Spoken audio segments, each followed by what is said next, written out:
ตำนาน1,300 กว่าปีแม่จามเทวีสร้างพระเจดีย์ที่วัดดอยน้อยร้องเจดีย์โค้งอีกองค์เคียงคู่อยู่ดอยสลับก้อนหินใหญ่น้อยร้อยเรียงน่าอัศจรรย์พระธาตุสีทองแงนมองฝูงพึ่งทำรังช่างมีมนต์ขลังพลังศักดิ์สิทธิ์บนนั้นกล่าวคำไหว้สากราบสักการะคนลุกคนชันสัมผัสถึงสายสัมพันธ์คงเป็นลูกหลานเคยร่วมสร้างบุญวัดดอยน้อยอยู่กลางยอดดอยโรยต่ออำเภอดอยเหล่าเขตติดต่อป่าสางลำพูนเดินทางปลอดภัยจากเชียงใหม่หรือสายลำพูนยินดีต้อนรับนักบุญมาร่วมสร้างทานบารมีตี3 ตี 4เปิดสถานีฟังตุลุงยองนักเทศเสียงทองชื่อเสียงดังก้องทั่วฟ้าธานีตัวจริงเสียงจริงวัดดอยน้อยแม่จามเทวีต้อนรับญาติโยมที่มีจิตศรัทธามาร่วมสร้างบุญ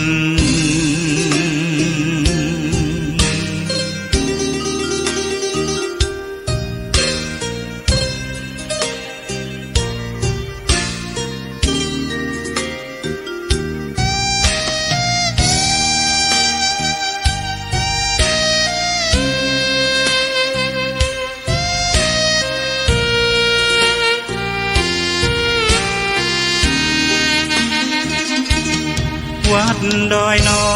ยอยู่กลางยอดดอยโรยต่ออำเภอดอยเหล่าเขตติดต่อป่าสางลำพูนเดินทางปลอดภัยจากเชียงใหม่หรือสายลำพูนยินดีต้อนรับนักบุญมาร่วมสร้างทานบารมีตี3 ตี 4เปิดสถานีฟังตุลุงยองนักเทศเสียงทองชื่อเสียงดังก้องทั่วฟ้าธานีตัวจริงเสียงจริงวัดดอยน้อยแม่จามเทวีต้อนรับญาติโยมที่มีจิตศรัทธามาร่วมสร้างบุญ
งัวควายจ้างมา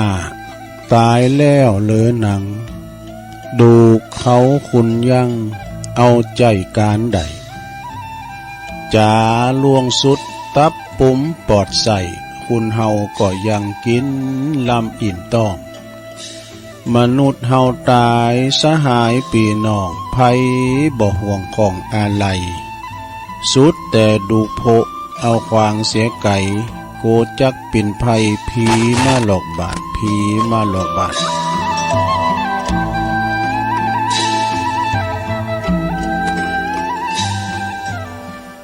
ตื่นเจ้าขึ้นมายิ้มแย้มแจ่มใสทุกโศกโรคภัยหายไปหมดสิ่งก็ขอความนอบน้อมแด่พระรัตนตรัยอันมีพระพุทธพระธรรมพระสงฆ์เป็นสรณะตีปึงขอกราบแนบไต่ไหวสาถวายความเคารพมายังครูบาอาจารย์พระมหาเถรานุเถระตันเจ้าคณะพระสังฆาธิการพระภิกษุสามเณรเจ้าจุโตนจุองค์กุวัดวาอารามพระล้อมตึงสำนักติภักสงฆ์ตุยขอความเจริญในธรรมเจริญปอนเจริญสุขเจริญศีลเจริญธรรมสุขสันต์วันเด็กโดยก็ปอออกไม่ออกศรัทธาดันสาธุชนนักศีลนักบุญคนดีทั้งหลายบ่ว่าจะเป็นปอหลงแม่หลงปอลุงแม่ป่าตั้งปีป่าหน้าเอาตั้งศรัทธาตีนจองห้องวัดเฒ่าแก่หนุ่มกำใจยิงต่างหลายตีได้เปิดวิทยุฟังกันอยู่ตั้งบ้านตั้งจองตั้งหอตั้งเฮินกันในเวลานี้เนาะเมื่อว่าถึงเวลาตีสามมาสักน้อยก็มาฟังรายการนี้เปิ้นใส่ชื่อว่ารายการสัพเพเหระปะกินนากะขอนลุงไก่แจ้งรายการเสียงธรรมแสงทองซึ่งก็บริหารดำเนินรายการโดยตนตัวแห่งอาตมาภาพเก่ากระผมตุลุงนันชัยวัฒนาคเสโนแห่งวัดพระธาตุดอยน้อยตำบลดอยหลออำเภอดอยหลอจังหวัดเชียงใหม่มาปบมาปักกันในยามค่ำคืนก่อนลุงก่อนแจงเน้อศรัทธาอาตมาภาพก็จะมาปะกับปอออกไม่ออก3 คืน3 เจ้าเนาะวันพัดวันศุกร์แล้วก็วันเสาร์วันนี้พรามว่าปินวันเสาร์ก็จะมีกิจกรรมเน้อศรัทธามีโยงเข่าบาทโยงเข่าพระเจ้าไหวพระหับศีลเนี่ยกะนะตามแบบฉบับวันนี้ปินวันศีลด้วยวันเสาร์ด้วยเนาะวันเด็กด้วยเนี่ยมีกิจกรรมก่อนอื่นที่จะเอ่ยไปทางสถานีวิทยุเนาะสถานีวิทยุคืนบุญต่างๆดูลุงก็จะมาไหวพระสวดมนต์กล่อมให้กันเด้อศรัทธาญาติโยมทั้งหลายตื่นกันมาแล้วบ่ เมื่อพร้อมแล้ว ก็จะได้สวดมนต์กันเด้อจะได้ไหวพระพร้อมแล้วก็กราบ1กราบ2กราบ3อิมินาสกาเลนะพุทธังอภิปูชยามาอิมินาสกาเลนะธัมมังอภิปูชยามาอิมินาสกาเลนะสังฆังอภิปูชยามา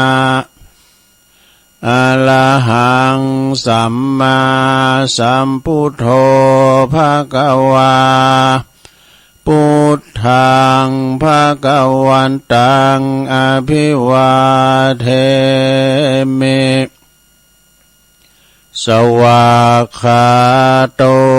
ภคะวะตาธัมโมธัมมังนัมมัสสามิ สุปฏิปันโนภะคะวะโตสาวกสังโฆสังฆังนะมามินะโมตัสสะภะคะวะโตอะระหะโตสัมมาสัมพุทธัสสะนะโมตัสสะภะคะวะโตอะระหะโตสัมมาสัมพุทธัสสะนะโมตัสสะภะคะวะโตอะระหะโตสัมมาสัมพุทธัสสะอิติปิโสภะคะวะอะระหังสัมมาสัมพุทโธวิจาจารณะสัมปันโนสุขโตโลกวิโตอนุตตโลปุริสตัมมาสาลาทิสัทธาเทวมนุสสานังพุทโธภควติสวากขาโตภควตาธัมโมสันติติโกอากาลิโกเอหิปัสสิโกโอปันนะยิโกปัจจตังเวทิตาโปวินโยเหติสุปฏิปันโนภะคะวะโตสาวกสังโฆอุจุปฏิปันโนภะคะวะโตสาวกสังโฆยายะปฏิปันโนภะคะวะโตสาวกสังโฆสามิจิปฏิปันโนภะคะวะโตสาวกสังโฆญาติตังจัตตาลิปุริสยุคานิอัฏฐปุริสปุคลาเอสะภะคะวะโตสาวกสังโฆอาหุนายโยปาหุนายโยตักขินายโยอัญจลิกาลนิโยอนุตตลังปุญญเขตังโลกัสสติจะยันโตโปธิยามุเลสักกายานังนันทิวัตโนเอวังตวังวิจัยโยโหหิจัยยสุจัยยมังคะเลอปาลาจิตะปันลังเกสีเสปทวิปุคะเลอภิเสเกสัพพะพุทธานังอากาปโตปโมทติสุนักตังสุมังกาลังสุปัมปะตังสุโหติตังสุขโนสุโมโหโตจะสุยิทังพรหมจาริสุปทักขินังกายกัมมังวาจากัมมังปทักขินังปทักขินังมโนกัมมังปณิทิเตปทักขินาปทักขินานิกาตวนะละพันตัตเถปทักขิเนสปิติโยวิวัจจันตุสัพพะโลกโกวินาศตุมาเตภวัตวันตรายโยสุขีติขายุโกภวะอภิวาทนาสีลิสานิจังวุตตาปัจจายโนจัตตารโอธรรมาวทันติอายุวันโนสุขังปะลังเอาแล้วศรัทธาญาติโยมทั้งหลายตุลุงก็ปิ้นเก้าปิ้นโหนำสวดมนต์ไปปิ้นตีเรียบร้อยก็ขอกุณพระติตะไหลลัตนะผ่านแผ่วพระแก้วเจ้าตั้งสามประการเนาะจุงดลบันดาลมาปกป้องคุ้มครองรักษายังเจ้าสมณะสัตตาครูบาอาจารย์ก็ดีวัดวาอารามโคงแก้วตั้งสาม ประสงค์องค์สามเณรเจ้าอยู่กับวัดกับว่าสืบทอดพระศาสนาปินเนอร์นาบุญศรัทธาได้มาสักการะปูชากราบไหวเนาะพอออกไม่ออกศรัทธาก็เชกเช่นเดียวกันก็ขอให้มีอายุมีความสุขกายสบายใจมีปราศจากทุกโศกโรคภัยความเจ็บไปให้มาไก่ความไข่เจ็บไปให้มากายได้อยู่ก้ำจูปูจาวรพุทธศาสนาไปเหิงเมื่อนานได้เป็นลมโพลมไส้ของลูกของหลานกันต่อไปเนาะแล้วก็ตุลุงก็ขออธิษฐานจิตไปยังอีปออีแม่เฮาที่อยู่ที่บ้านที่จองเดินเหินไปไหนมาไหนบ่ได้ติดต่างติดเตงก็เอาวิทยุปิ้นกูปิ้นกี้มไปในลงนะฟังนำฟังทำไปนะลูกหลานตันเต่าจะไปกัดไปลีครับรถขับลาออกคุ้มออกโคก็คือมีสติก่อนสตาร์ทระวังตึงเฮาตึงเปิ่นเนาะเอาขับไปดีเตะๆอย่างนะฉะนั้นก็ขอเดินทางไปถึงเป้าหมายโดยความปลอดภัย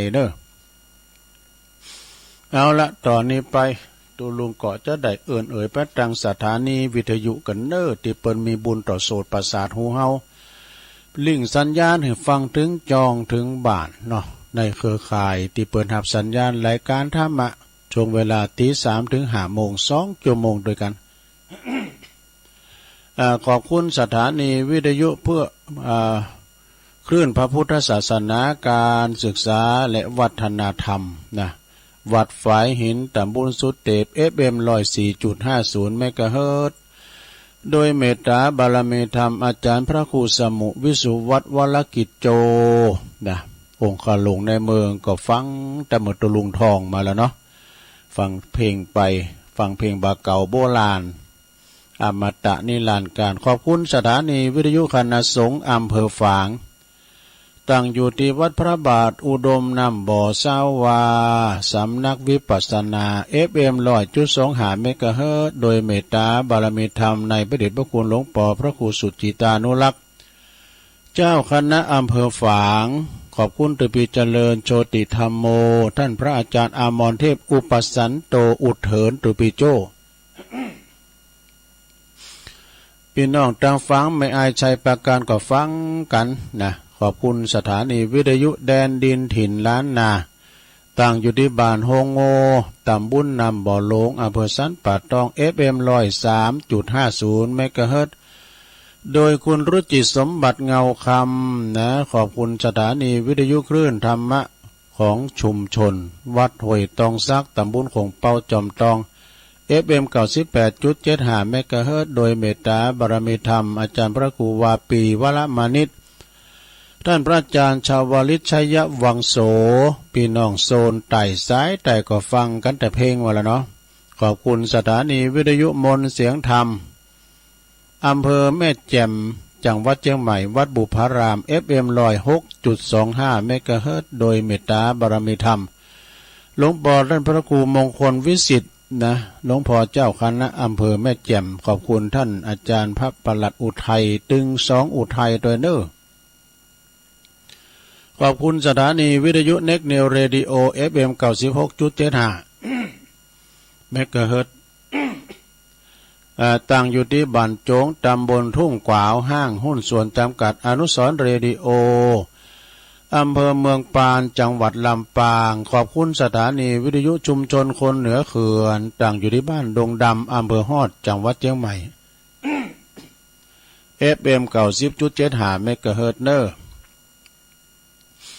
ขอบคุณสถานีวิทยุเพื่อการศึกษาและพัฒนาอาชีพอาร์เรดิโอเน็ตเวิร์ก FM 103.00 เมกะเฮิรตซ์อำเภอเมืองจังหวัดลำปางคุณอนุพงษ์ตาจีนะขอบคุณสถานีวิทยุอาร์เรดิโอเน็ตเวิร์ก FM 99.50 เมกะเฮิรตซ์วิทยาลัยเทคโนโลยีเพื่อการจัดการกฟผ.แม่เมาะลำปางแล้วขอบคุณสถานีวิทยุบุญญาวาสวิหารด้วยFM 106.50 เมกะเฮิรตซ์เนาะขอบคุณน่านฟ้าเรดิโอโดย FM 100.25 เมกะเฮิรตซ์ อันนี้เป็นและจื่อและนามของสถานีคืนบุญเนอะต่างๆที่เปิ้นลิงก์สัญญาณถึงสถาได้ฟังถึงจองถึงบาทในรายการวันเสาร์วันนี้สถาญาติโยมต่างหลายเป็นวันพระวันศีลโดยเป็นวันเสาร์โดยเป็นวันเด็กโดยสุขสันต์วันเด็กโดยเนาะวันนี้ก็จะมีกิจกรรมยกวัดมาบาทก็จะมีการโยงขันเกี่ยวตัง3โยงเข้าบาทแล้วก็ใส่บาตรญาติปกกันเนี่ยกันนะไหวพระหับศีลจากนั้นวันนี้มีกิจกรรมสถาญาติโยมทั้งหลายเป็นวันเสาร์ด้วย ก่อนอื่นนะก็เอาคติธรรมไหมหน่อยกันเนาะ จงทำดีแต่บ่ต้องหวังความดีจากไผเนี่ยเนาะจงเป็นคุณที่มีน้ำใจแต่อย่าแต่บ่ต้องหวังน้ำใจจากไผจงมีความหักในใจแต่บ่ต้องหวังว่าไผจะมาหักเฮา แล้วเฮาก็จะมีแต่ได้กับได้เนี่ยมีแต่ได้กับได้นะมีแต่ความสุขเป็นกำให้จะบ่เสมหยังเลยแม้แต่ความหูซึกบ่มีความเสมความหูซึกหยังนะสะดาเนาะเปิ้นว่าความทำความดีทำไปไม่ต้องคิดแล้วชีวิตก็จะดีตามทีหลังทำความดีทำไปไม่ต้องดังใครชิงชังอิจฉาอย่าใส่ใจแน่เนาะซึ่งก็วันนี้อรุณสวัสดิ์ในวันศุกร์วันเสาร์วันนี้วันเสาร์สะดาวันเสาร์ที่สดใสขอให้ศรัทธาต่างหลายประพบแต่สิ่งที่ดีๆแล้วก็ให้มีความสุขหมดเลิงตุกไล่โรคภัยไข้เจ็บเนื้อการงานก็ขอให้ลุงเริงนะการเงินก็ขอให้มั่งมีมากมายเนาะแม่นว่าจะเดินทางไปเนินไปไต่ไปไกลไปไกลก็ขอให้เดินทางแคล้วคลาดปลอดภัยทุกตารางกิโลเมตรของการเดินทางให้สมหวังทุกประการเทินนี่อันนี้ขอคิดนะพระสันติขันติสาโรนะคุณแม่ทองคำพรหมมินสูงมาเจริญปอนขอบคุณเนอะเอาละศรัทธาเข้าสู่รายการเฮาก่อนเนาะรายการเนี่ยตุซึ่งเป็นรายการซึ่งเป็นรายการนั่นกิจกรรมเนาะศรัทธาเนาะเฮาจะได้ทำกิจกรรมยกวัดมาบาทจะได้โยงเข้าบาทโยงเข้าพระเจ้ากันศรัทธาต่างอกต่างใจสมมติว่าเฮาไปวัดด้วยกันเนาะ เฮานั่งเต็ดตีหันนี่นะยังจื่ออยู่รวมก่อนนี่โอ้ยปอเนี่ยโยงขันตุนี่นะถ้าอย่างนั้นก็เฮาปฏิบัติกันเป็นลำดับต่อไปเนาะเอาละศรัทธาญาติโยมทั้งหลายตอนนี้ไปตุลุงก็จะได้สุมาขันเกี่ยวทั้ง3ตอนนี้เดี๋ยวนี้สมมุติเนาะลงเนาะเฮาไปวัดเนอะเดี๋ยวนี้เฮาไปวัดนะปู่จานจะเอาแล้วปู่ลามก็มาปู่จานก็มาวันนี้คุณมาลงมาหลายจะได้ทำกิจกรรมร่วมกันวันนี้เป็นวันศีลแต่ๆนะมันจะสมมุตินะวันศีลก็แม่นวันเสาร์ก็แม่น เนาะต่างอกต่างใจเนอะพอจานจะว่าแล้วนะอันดับแรกนี่เฮาก็จะได้สุมาเกี่ยวเจ้าทั้ง3ก่อนเนอะเนาะว่าพร้อมกันไปเลยนะมาเมพุทธังคุณาสากาลันตังนามาเมธัมมังมุนิลาจเตสิตังนามาเมสังฆังมุนิลาจาสาวกังอาจายโยโนปันเตอาจากัมมายาธาปัลเลยาธามุลาเหยาธาอากุสเลเยมายังพุทธธัมมสังฆเตติลัตตะสุติลัตตะเนสุอาติเตวะปัจจุปันเนวาอวิวายติวัลละโหวากายเยนะวาวาจายาวามะนาสาวาปะมะตังวาอากาลวังวา อากาสิมหาติสวายาธาธรรมังปฏิกัลโลมาเตสังโนปันเตพุทธาติลัตนัตยังอนุกัมปังอุปตยาอาจายังอาจายโตปฏิกันหาตุคัมมันตุสัพพังโตสังอายติงสังวลิสามนาปุเนวังกัลลิสามะสันจิจโตสังอสันจิจโตสังสัพพังโตสังขมันตุโนเอาแล้วจบไปเรื่องอย่างหนึ่งแล้วลงเนอจบไปอย่างหนึ่งแล้ว เอาต่อไปนี่เฮาก็จะได้สุมาเข้าพิฆหารเนอสถาเนอว่าพร้อมกันไปเลยนะมาเมทุปะบุภาลาจาตันเนโอตันนาภิกขาหัลลตันเนสหปาลิวัลตันเนวัลตะขินาเยกายะตัวเลวจิตัวเลมโนตัวเลสันจิจาปัมมาเตนาวาสันจิจาปัมมาเตนาวากายกัมเมนาวาวจิกัมเมนาวามโนกัมเมนาวาอาติตาโตสังปัจจุปันนะโตสังสัพพังโตสังขมันตุโนตุติยัมปิตัตติยัมปินะมาเมตุปะบุภาลาจาตันเนโอตันนาภิกขาหัลลตันเนสหปาลิวัลตันเนวัลตะขินาเยกายะตัวเลวจิตัวเลมโนตัวเล สันจิจาปัมมาเตนาวาสันจิจาปัมมาเตนาวากายกัมเมนาวาวาจิกัมเมนาวามโนกัมเมนาวาอาติตาโตสังปัจจุปันนะโตสังสัพพังโตสังขมันตุโนเอาแล้วจบไปแถมอย่างหนึ่งแล้วลุงเอ้ย อันนี้ก็เป็นการกิจกรรมโดยสถานยังก็ตามมันมีกิจกรรมมันมีกรรมเหมือนกันโอ้กรรมขอน่ะมันหนักเลยกรรมสื่อขนาดไปเก็บดอกไม้เนี่ยยังมีกรรมล่ะฮักกิ่งโกลุงมากิ่งกาลาจากตุ่นลุนจากใบขาคอเจิญไปนิพพานเสตเจ้านิพพานเสตเจ้าเหมือนเขาไปซื้อของอ่ะกรรมตั้งไปตั้งอย่างกันเขาบอกคนกรรมเอามันไปมีอันนี้ชื่อสีเศษเนอะอันนี้ชื่อปูเนอะอ่ะอันนี้ชื่อทับหมากเนอะ มันจะมีกรรมเนี่ยเนาะอย่างนี้ต่างๆที่เขาจะโยงขึ้นโยตานอย่างนี้มันจะมีกรรมยืนโยงองค์การต่างๆเนี่ยเป็นมีกรรมโอ้สดากรรมดีทั้งนั้นเนอะนะอย่างประเดี๋ยวนี้ต่อไปปู่จานไปว่านักกับพ่อหนานอ้ายพ่อหนานอ้ายแพ้โป่ง ว่าเพื่อเลยจะไปห้ามนี่คือน่ะว่าไปต่อไปเนี่ยเราจะได้โยงเข้าพระเจ้าเนอะเอาล่ะว่าพร้อมกันไปเลยลงเนอะ อิมังโอตันนาปินดาตานังติลาตานานังสักกัจจังเตมาปุเจมาตุติยัมปิอิมังโอตันนาปินดาตานังติลาตานานังสักกัจจังเตมาปุเจมาตัตติยัมปิอิมังโอตันนาปินดาตานังติลาตานานังสักกัจจังเตมาปุเจ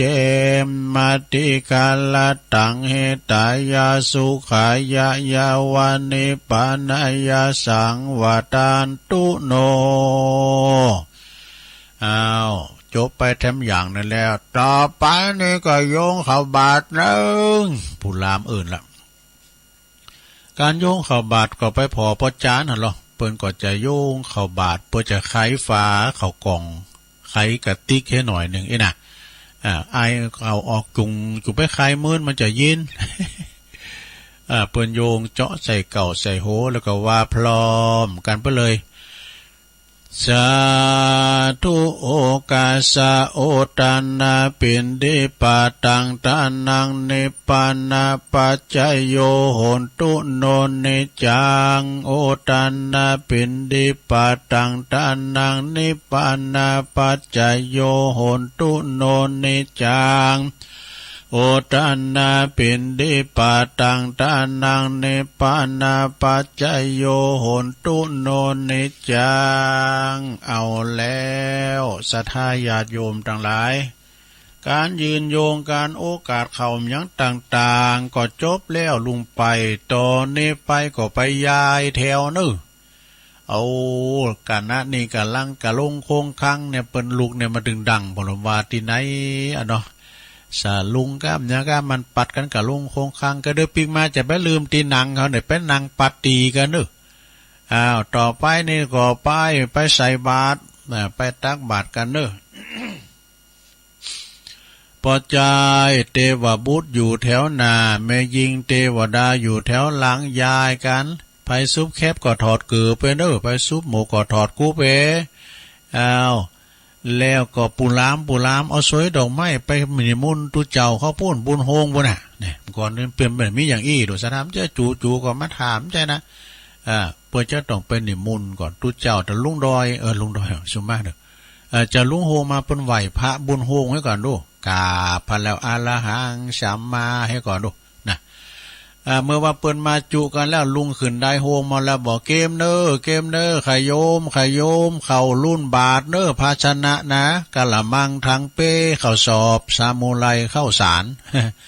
เกี่ยมคำมามจูเขาไม่ได้หมดนกกระกลุ่มโกงให้เราสูเขากดไล่อยู่วันคำเด้ไม่ไปวางละอ่อนกันเนาะ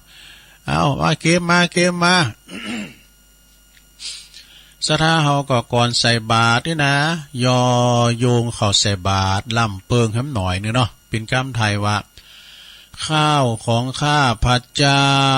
ขาวดังดอกบัวยกขึ้นเหนือหัวถวายแด่พระสงฆ์จิตใจจำนงตรงต่อพระนิพพาน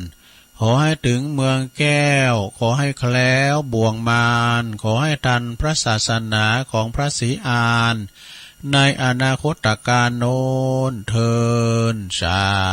ธุ เอาละเนอตุลุงทาขอเดินละเนอขยมประกบเลยวันนี้ปิ้นสินใหญ่สินหลงปีลายน้องหนักนะเตียวไปสัก2 2 ศอกก็ติ๋มบาทแล้วประกบเลยคูณบานเฮามีปิ้น300ตุ้เจ้าเฮาไม่ขี่ตุนก็ตุลุงทายตุน1พอหน่อยให้2ก้อนะกะเฮ้ยมันสมดุลกันสักน้อยนี่ ไผนายสงสารนี่นะนายลูกนายแม่นายเหล่านายยังไปเต็ดนั้นเหล่าก็เข้าไปวัดบ่นึแต่ต้องมีสัจจะนะมีสัจจะต่อโตเก่า ละเดินแล้วเนี่ยเข้าลุ้นบาทขามโอ้เข้าลุ้นบาทเว้ยเกยนี่มาดึงกูละโหนกันเพื่อว่าจะไปปากก็เอาก็อยู่กับคุณเฒ่านี่สุโขโหมะในลงเนอสุโขโหมะไปใจจนสุดสายแล้วต่อนนี้ไปตุลุงเขาเพิ่นก็เข้ามาในศาลาวิหารพิธีเรียบร้อยนางกันพิธีเรียบร้อยในลงเนอตีไผตีมันจะไปสลัมตีแล้วก็กะติกเฮานี่มันใจทั้งปืนน่ะมันปัดกันอย่างอี้กูศีลน่ะนางตีไผตีมันเนอ วันนี้คุณหลงคุณลายโอ้ทันกำนั่นก็มาปอหลงก็มาทันพอผู้จุยโอ้มากันหลายวันนี้ได้รับเกียรติจากปอหลงบ้านเฮาเนอะเพิ่นจะมาจิเตนาถ้าได้เวลาก็ปอครูเอาหน่อยล่ะต่อไปนี่ก็จะได้เวลาแล้วเนอะศรัทธาทั้งหลายปอครูอ่วนเนาะลันดับแรกนี่ก็ขอเชิญพ่อหลวงบ้านเฮามาจุดเทียนตู้ปูจาพระรัตนตรัยป้อล่ามจุดเทียนชนวนตั้งมั่นไว้ก่อน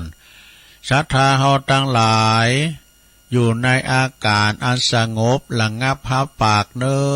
ตอนนี้ท่านประธานในพิธีกำลังจุดเทียนทูปปูจาพระรัตนตรัย เงียบนะครับนี่พอครูโอนอันผู้ช่วยเฮาผู้ช่วยบ้านเฮาเกณฑ์ขันอันเสียนเหือนตุลุงทากำเมื่อเกณฑ์กันแล้วเนาะ ตอนนี้ไปศรัทธาญาติโยมต่างหลายตีนได้ไปวัดไปว่าเนาะเป็นวันแต่เนี่ยวันนี้ก็วันศีลก็วันเสาร์ด้วยแล้วตุลุงก็จะตั้งใจปันศีลเต้เนี่ยนะศรัทธาเนาะต่างอกต่างใจเนอคือเฮาหับศีลแล้วก็จะได้มีกิจกรรมอื่นต่อไปเอาปู่จานว่าไปเลยจะไปหำนักมันลาแล้ว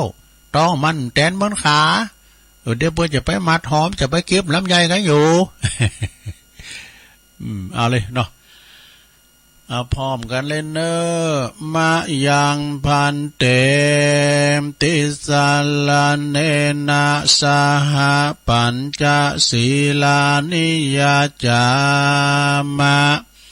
ตุติยัมปิมายังพันเตติสาลาเนนะสหปัญจศีลานิยาจามะตติยัมปิมายังพันเตติสาลาเนนะสหปัญจศีลานิยาจามะนะโมตัสสะภะคะวะโตอะระหะโตสัมมาสัมพุทธัสสะนะโมตัสสะภะคะวะโตอะระหะโตสัมมาสัมพุทธัสสะนะโมตัสสะภะคะวะโตอะระหะโตสัมมาสัมพุทธัสสะพุทธังสรณังคัจฉามิธัมมังสรณังคัจฉามิสังฆังสรณังคัจฉามิตุติยัมปิพุทธังสรณังคัจฉามิตุติยัมปิธัมมังสรณังคัจฉามิตุติยัมปิสังฆังสรณังคัจฉามิตติยัมปิพุทธังสรณังคัจฉามิตติยัมปิธัมมังสรณังคัจฉามิตติยัมปิสังฆังสรณังคัจฉามิติสรณกัมมนังนิติตังปานาติปาตาเวละมะเนสิกขาปะทังสมาธิยามิอตินนาตานาเวละมะเนสิกขาปะทังสมาธิยามิกามเมสุมิจฉาจาลาเวละมะเนสิกขาปะทังสมาธิยามิมุสาวาทาเวละมะเนสิกขาปะทังสมาธิยามิสุราเมรยะมัชฌัปปมาทฐานาเวละมะเนสิกขาปะทังสมาธิยามิอิมา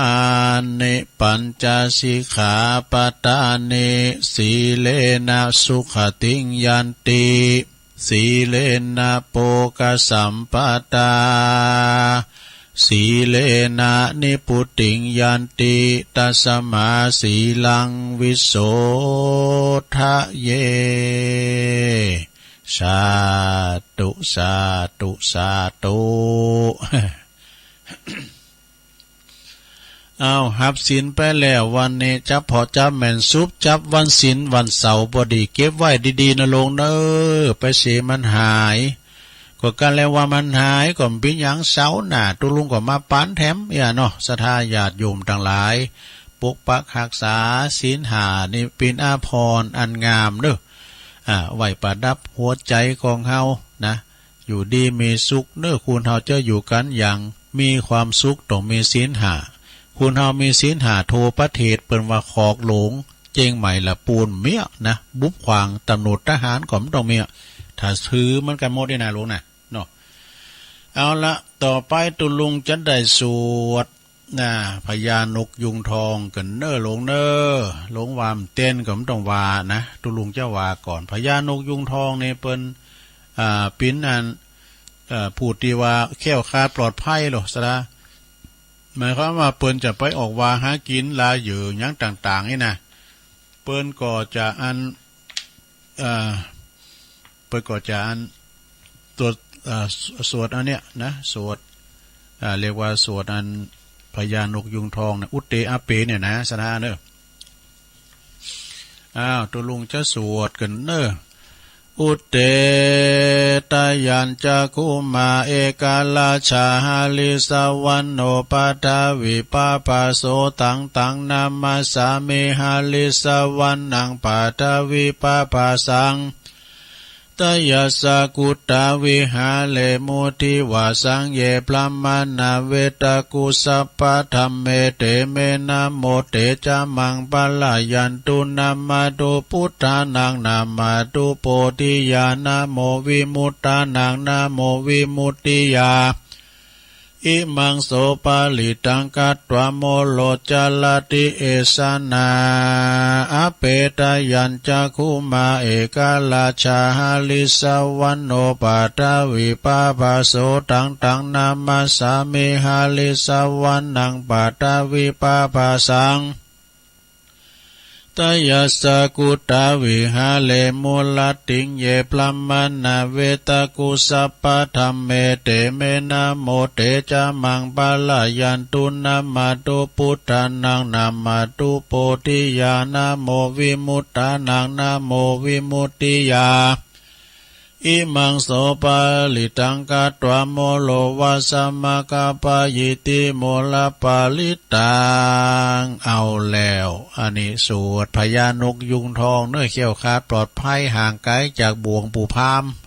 ปู่นายพรานนึงแป้งบ่วงแป้งแห้วไหนก็ได้มานิ่มติดนี่นะเพราะว่าเปิ้นสวดอันเนี้ยเนื้อไปเนื้อไปไตไปไก่ไปไก่กดตามนะลงเนื้อลูกหลานไปทางใดก็ดีขอให้เขี้ยวคลาดปลอดภัยไปหลุดไปเลอไปเนื้อไปไตแก้วขาดปลอดภัยทุกตารางกิโลเมตรของการเดินทางเด้อตอนนี้ไปก็จะโยงคุณโลงคุณลมแล้วล่ะนะโลแต่ไหวคุณลมเนอะสาธุสาธุสาธุข้าขอยกมือ10 นิ้วขึ้นตั้งวางกิ้วไก่เก้าเกศาผู้ข้าขอนำมัสการไว้พระคุณพิตา21คุณพระมารดา12คุณพระแม่โพธิ์ศพ39คุณพระพุทธเจ้า56คุณพระธรรมเจ้า38คุณพระสังฆเจ้า14คุณอาจารย์10คุณกรรมฐาน8คุณไฟ6คุณลม7คุณพระแม่ธรณี21กุลคาคงคา12กุลอาคาลา33กุลศีล5มี11กุลศีล8มี12กุลศีล10มี21กุลจุดอาจตุรสุทธปาริสุทธศีล10ศีลมี200มี27กุลพระอรหันตาคือมรรค4ผล4นิพพาน1รวมเป็น9กุลพระอาสาสนิสาสกุลพระวิหาร84,000 ลังกุลพระมหาเจติยาเจ้า84,000 ดวงผู้ข้าขออาลาธนากุณพระคุณเจ้าตั้งหลายเหล่านี้จงมาเป็นสร้อยประดับสำหรับกายอันประเสริฐเมื่อข้าพเจ้าจากดับจิตเสียงชีวิตในสังขารปีใดเดือนใดวันใดยามใดคืนใดดังอันก็ดีผู้ข้าก็ขออาราธนาพระคุณเจ้าทั้งหลาย จงได้มาเปิดประตูพระนิพพานคือเวียงแก้วแก่ผู้ค้าต่างหลายแด่เตอนิพพานาปัจจโยโหนตุโนนิจังนิพพานังปาละมังสุขังเอาแล้วจบไปแถมอย่างหนึ่งแล้วลงเอ้ยไหวกุนลมแบบยอกันเนอสทาวันผู้คอยเอาติ้มตีของอันท่านพระครูวรธรรมนาถ อันนี้เอาหมกปอสมโคนก่อนเนาะสทาเนาะก็เป็นกิจกรรมเนอสทาเนาะก็ว่ากันไปตอนนี้ไปก็จะได้แผ่เมตตากันเนาะ แผ่เมตตากับตัวเองกันเนอสทาเนอก็เดี๋ยวเขาก็แผ่เมตตาให้สัมภาสัตทั้งหลายเนาะอาหังสุขิโตโหเมขอให้ข้าพระเจ้ามีความสุขนิทุกโขโหเมปราศจากความทุกข์อเวโลโหเมปราศจากเวรอภยาปัชโชโหเมปราศจากอุปสรรคอันตรายทั้งปวงอนิโคโหเมปราศจากความทุกข์กายทุกข์ใจสุขีอัตตานังปาลิหาลาเมมีความสุขกายสุขใจรักษาตนให้พ้นจากทุกภัยทั้งสิ้นเถิดเอาแล้วอันนี้เป็นการแผ่เมตตาให้กับตัวเองนะลงเนอ ตอนนี้ไปจะได้แผ่เมตตาให้สัมภาสัตทั้งหลายเนอสทาวาพร้อมกันไปเลยสัพเพสัตตาสัตว์ทั้งหลายที่เป็นเพื่อนทุกข์เกิดแก่เจ็บตายด้วยการทั้งหมดทั้งสิ้นอเวราโหนตุจงเป็นสุขเถิดอย่าได้มีเวรแก่กันและกันเลยอภัยยาปัชชาโหนตุจงเป็นสุขเถิดอย่าได้เบียดเบียนซึ่งกันและกันเลยอนิฆาโหนตุจงเป็นสุขเถิดอย่าได้มีความทุกข์กายทุกข์ใจเลยสุขีอัตตานังปาลิหะลันตุจงมีความสุขกายสุขใจ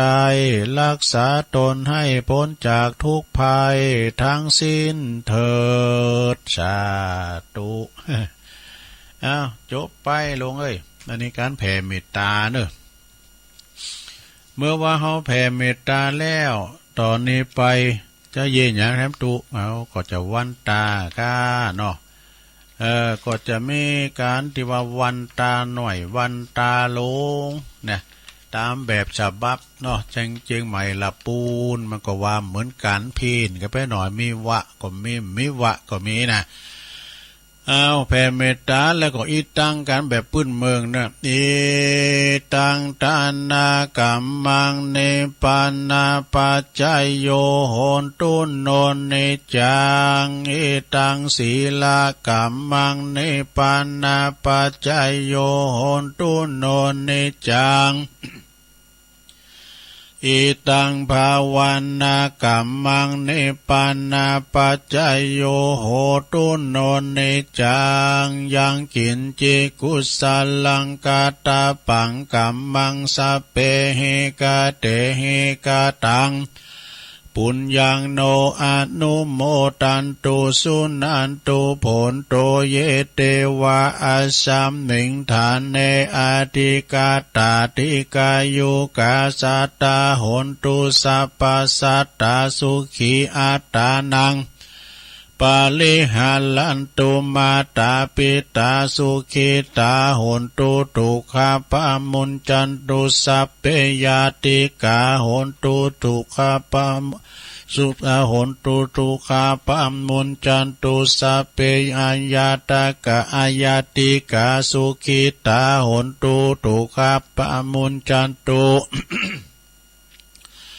สัพเพปิสาสัพเพยาขาสัพเพเปตาสุขิตาโหนตุทุกขปามุนจันตุสัพเพนาคาตาสุขิตาโหนตุทุกขปามุนจันตุสัพเพเทวา สุขิตาโหนตุตุกาปัมมุนจันตุสัพเพอาจาลิยุปัจจยาสุขิตาโหนตุตุกาปัมมุนจันตุสัพพสัมปติโยสามิจันตุโวมันจะเหมือนกันนะหลวงเนาะหลวงแย่งในใจนะยังมีว่าทุไม่ว่างั้นจ้าก็มีจ้ามันจะเหมือนกันมันเพนกันไปหน่อยนึงละหลวงเนอะนี่คุณไปไหนมาฟังเชียงใหม่แล้ว สุบ้านนะหลวงเนอะมันแผกกันไปหน่อยนึงเนาะต่อไปจะวันตาทันแล้วก็เหมือนกันทันแล้วหลวงเนอะนะอันนี้ละสาบับเชียงใหม่เนาะวันตาหลวงเนอะวันตาเมวันตาเมปุตังกุเนี่ยเดี๋ยวปุจจานั้นอายนี่มิถามเลยวันนั้นอายใช่ไหมเนี่ยโก้กินถึงวันนี่มาลืมอย่างกินมาเขียวปองแงมเหมือนวันตาลูกเนี่ยวันตาเมปุตังเมโตสังกัมมาตัมเมปันเตวันตาเมธัมมังสัพพเมโตสังกัมมาตัมเมปันเตวันตาเมสังฆังสัพพเมโตสังกัมมาตัมเมปันเตวันตาเมกุลุอุปจาจาริเยสัพพเมโตสังกัมมาตัมเมปันเตวันตาเมคัมมัตตานังสัพพังเมโตสังกัมมาตัมเมปันเตวันตาเมอัลลัมเมปัตตสิมายังสัพพังเมโตสังกัมมาตัมเมปันเตวันตามิเจติยังสัมปังสัพพตันเนสุมปาลันตินติตาสาลิลาตาตุมหาโพธิงพุทธาลุปังสักกลังสัตตานากาโลเกเทวโลเกพรหมโลเกจัมปุติเปลังกาติเปสาลิลาตาตุโยเกสาตาตุโยอะละหันตาตาตุโยเจติยังกันตะกุติงจตุรสิติสหเสตัมมะกันเตสัพเพตังปาตาเจติยังอหังวันตามิสัพพโสก็ขนาดว่าเพื่อกินถึงวันอย่างรับคิดอยู่ในผู้จาในเด็กปวดเลยต่อไปวันตาน้อยครูบาอาจารย์เนอะวันตาน้อยตุลุงทาเนอะวันตามิพันเตสัพพังอาปัลลตังกัมมาทัมเมพันเตมายากาตังปุญญังสามินาอนุโมติตาปังสามินากาตังปุญญังไมหังตาตาปังสาธุสาธุอนุโมตาเมจัตตาโลธรรมาวตันติอายุวันโนทุกขังปะรังสาธุสาธุสาธุโหตุโพธานี่ขิวมีเท่านักเกเอาแล้วสัตยาติโยมทั้งหลายกิจกรรมก็จบลงไปเน้อวันเสาร์วันศีลวันนี้ได้ทำกิจกรรมไหวพระหับศีลปีนอันว่าจบลงไปเนาะทุกวันศีลทุกวันเสาร์เด้อสัทธาญาติโยมก็จะมีกิจกรรมเนาะยกวัดมาบ้านยกวัดมาบ้านก็เหมือนเอาไปวันศีลนะไปวัดไปว่าวันศีลถ้าว่าปุจจานก็ดีนะตุลุงทาก็ดีว่าบทได้มันโคตรมันขามไปมันโอ้ขามไปวักนะไอ้น่ะก็ขอสุมาเอาไปเด้อกิจกรรมวันพระวันศีลเนาะศรัทธาญาติโยมทั้งหลายวันนี้ก็เป็นวันเสาร์แล้วก็เป็นวันศีลมี3ถะเลิศนะเป็นวันเด็กด้วยวันนี้นะสุขสันต์วันเด็กเด้อในวันละโอกาสวันเด็กเนาะตุลุงก็ขออำนวยโอโจกให้ลูกหลานตัวน้อยๆเนาะวันเด็กให้มีสติปัญญาปัญญาเห็นหนังสือเก่งๆต่างอกต่างใจแล้วก็ที่สำคัญคือเป็นเด็กดีนะเป็นอันเด็กที่มีความกตัญญูต่อพระคุณของพ่อของแม่คือมีความขยันหมั่นเป็นเห็นหนังสือเก่งๆเป็นลูก ศิษย์ดีๆของครูบาอาจารย์บ่ลึกบ่หนานะเปิ้นว่าอยู่ก็อยู่เปิ้นว่าไปก็ไปนะหุ่นเฮานี่จะอนาคตลุงโลดแจ่มใสจะได้ก็ดีนะต้องพื้นฐานต้องดีมาก่อนนะศึกษาฝ่ายหู้ฝ่ายเฮนไปแล้วก็ศึกษาไปต่างหน้าศึกษาเจนสูงขึ้นไปบ่เดี๋ยวนี้เพิ่นวัดก็ด้วยความหูกับความวุฒิเนาะวุฒิการศึกษากาน่ะโตจบหยังมาน่ะตุลุงจบป .4 จบป .4 ไม่มีเส้นฉะนั้นสมัยเมื่อก่อนนี่เพิ่นมุกนาเนาะเพิ่นว่าจบมศ3ก็เป็นครูได้นะสมัยปครูเขาเนี่ยบัดเดี๋ยวนี้พุทโธต้องปริญญากันเด้อปริญญาเอกนะฉะนั้นก็ขอเด็กๆวันนี้วันเด็กอำนวยโอโจกลูกหลานตานเต่าตั้งหลายมีสติมีพยาปัญญาเหมือนเจ้ามโหสถมีความอดเหมือนเจ้าเตมิยะศึกษาหามเห็นหนังสือนะฮะเก่งๆได้ปิ้นเจ้าคุณในคุณไปตั้งหนาเนาะแล้วนี่มาวามก้ามเกินของไผของยายหน่อยกาดนัดแม่หน่อยกาดนัดเปิ้นหือมามื้อละนะเปิ้นว่าจะไปโมเมาของบัดดี้1นะนี่นะของบัดดี้มีหยังพองบัดดี้ขบคุณเมานี่บัดดี้เก๋าคุณบ่า คุณบ่านี่ก็คุณใบมันก็น่าจะได้คุณใบนะก่อนตุลงปิ้นละอ่อนน่ะไปลิ้นบนหน้าลิ้นหน้าเหมือนกันมันตัวใหญ่พวกเรามันตบหน้านี่หน้าหันเลยเบ้า ก็มันเตะแบะกันเดี๋ยวมันแล้วว่าเขาหล่อเล่นมันเนาะฝ่ามือเป็นก็ใส่หน้าหันโบ้ไม่ได้ว่าเขาประมาทมันอย่าคบคนเมาคุณเมานี่ก็ไม่บัดดี้นะมันมันวายไปเลยคุณเมาเด้อไอ้นี่ตัวกินข้าวกันอย่างลิ้นขวางแล้วหรอบอดี้เก่าคุณบ่าบอดี้ว่าคุณนอนตายเขานะโว้ยเปิ้นไปการไปงานกันแล้วไอ้น่ะก็มันรับกันมันรับกันบอดี้สอนนักปราชญ์นักปราชญ์นี่เปิ้นฮู้หรือเฮาวันนี้ไปสอนไปเยอะเอาเป้าไปขายโซนกะบอดี้ยาชิงโคบอดี้โกตุเจ้าโอ้จำตองพองแน่ซะนะตุเจ้าประมาณนางตีแล้วเนาะเขามาไกลๆเขามาไกลๆไปโกตัวแต่มันติ่นอย่างมัดบ่ไปโกปีนันซานนี่ปะคูตะลุงเนาะปีนันซานชัยมังนี่นะก็ตุเจ้ามันเต้นอย่างมัดบ่ไปกลัวกันยังจำเบิ่นอยู่จำเบิ่นว่าน่ะบ่ดีคบเข้าหาคุณพานนี่คบคุณพานมันบ่ดีนะบ่ดีพรานป่อแม่นี่เวลาป่อแม่บัดตายกินขวางโบขวางบะเวลาป่อแม่ตายละอันใดก็ขายกินหมดเนี่ยพานป่อพานแม่โดบ่ดีตีแผ่ความจริงบ่ดีไปดังไฟหิงบุญบานแล้วก็บอดี้ขี่ข้านเยนาบอดี้ขี่ข้านเยนาโดน่าบ่เดี๋ยวนี้บ้านเฮาเมืองเฮานี่เพิ่นขายกันหมดซะได้เพิ่นมากว้านซื้อเจ้าทุนในทุนมามันซื้อมันว่าไปหยังฮะก็ติตุงที่นานี่ชาวบ้านเฮาก็ขายกันเนี่ยเนาะแฮมหน่อยเฮาไปกินข้าวที่ไหนเนาะบอดี้สอหาเที่ยวหลักขโมยขโจรนี่นะสถากำมันจะเป็นหลักนี่มันพอเลือกพอยามเหมือนกันนะเลือกยามที่มันดีมันก็ไปนะอย่างเขาว่าดาวหมู่กองน่ะซะนะดาวหมู่กองกับมันออกนี่มันจะลาจ้ะบอดี้เอาผ้าไปซักตีนน้ำไหลกับมันจะไหลน้ำไปให้นี้เนาะเอาผ้าไปซักตีนน้ำไหลแล้วก็บอดี้สนใจเมียปืนนี่บอดี้คดเขื่อนพระประธานบอดี้ใจลูกหลานไปหลักคิดไปหลักมาลุงนางนั่นหรอปะเนี่ยมันอยู่เฮือนมาน่ะปืนเฮือนมาน่ะ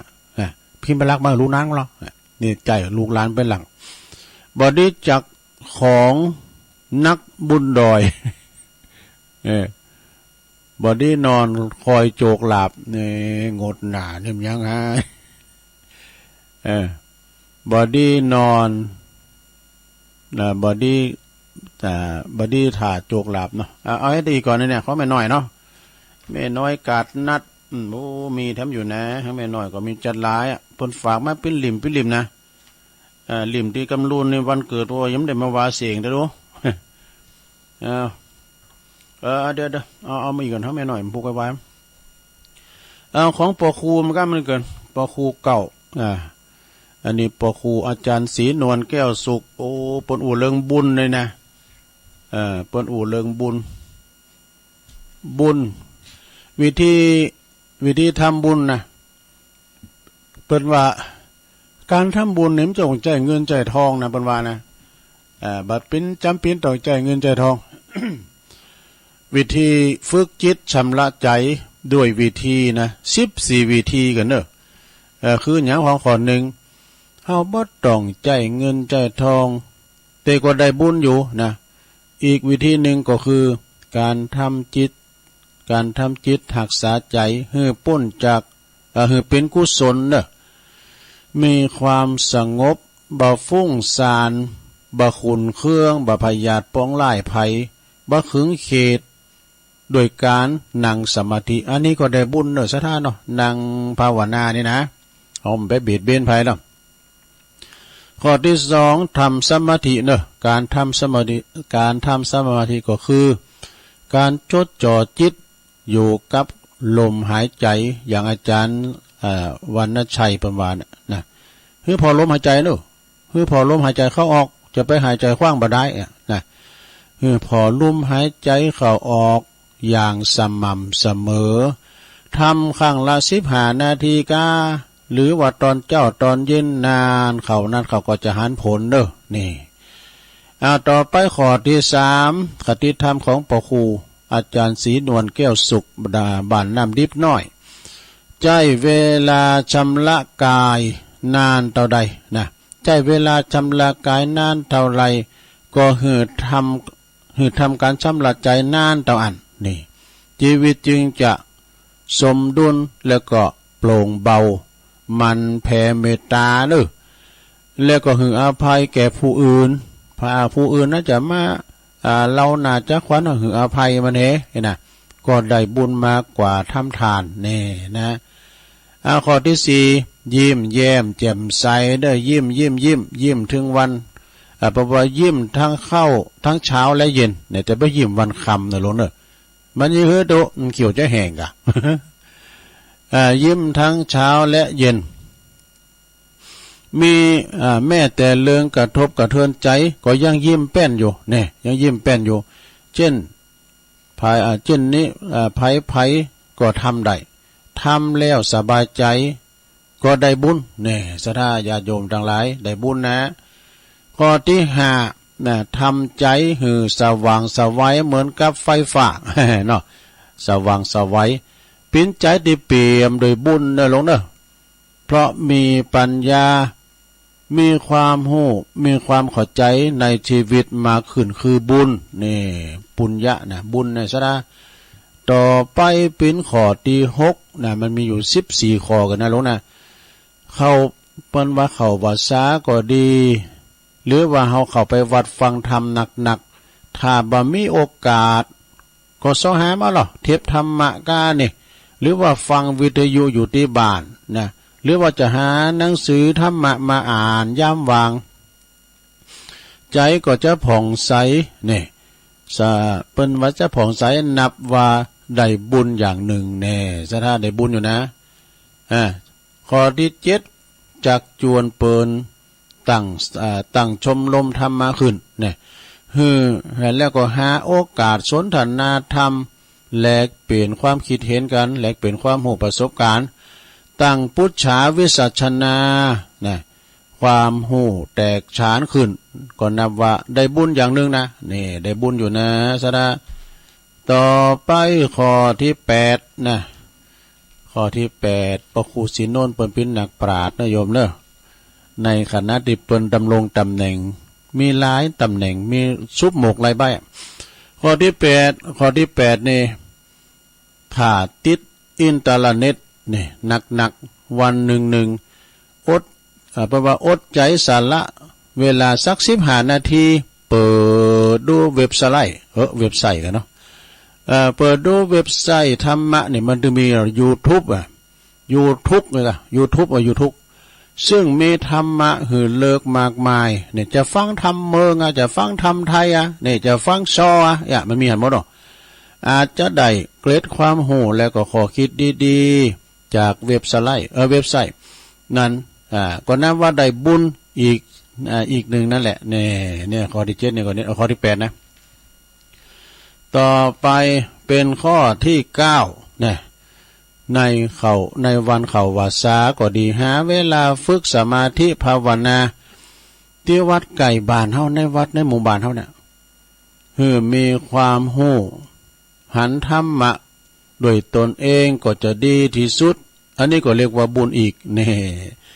ต่อไปเป็นข้อที่10นะลงเด้อข้อที่10นี่เปิ้นว่าจะได้ข้อที่10นี่เปิ้นว่าการอ่อนน้อมถ่อมตนนะก็บ่ถือเน้อถือโตบ่ดูถูกผู้อื่นเมตตาผู้อื่นก็เป็นบุญอีกอย่างหนึ่งนี่ข้อที่10นี่ก็อาละเด้อต่อไปแหม4ข้อที่11นะทำความดีก็ยินดีโดยบ่อิจฉาหาว่าเด่นกว่านะหรือว่าค่อนแค่ว่าอยากดังขึ้นชื่นชมโดยใจบริสุทธิ์จริงนี่ก็คือบุญนะนี่ต่อไปข้อที่12ความเผื่อแผ่ความยินดีคือผู้อื่นที่มีส่วนรวมหรือว่าได้รับส่วนบุญด้วยนะบ่หวงไว้กับตัวเองคนเดียวมีธรรมะมีขอคิดดีๆก็แบ่งปันให้ผู้อื่นได้ฮู้อันนี้ก็คือบุญเนี่ยก็ยังพ่อคู่ไว้กะเปิ้นเอาปอบพยามาตุลุมาขยายอย่างซะท่าเนี่ยเป็นธรรมะสวรรณมัยเป็นนั่นธรรมทานวิทยาทานเนาะต่อไปข้อ13คิดดีคิดชอบนะบ่คิดเข้าข้างตัวเอง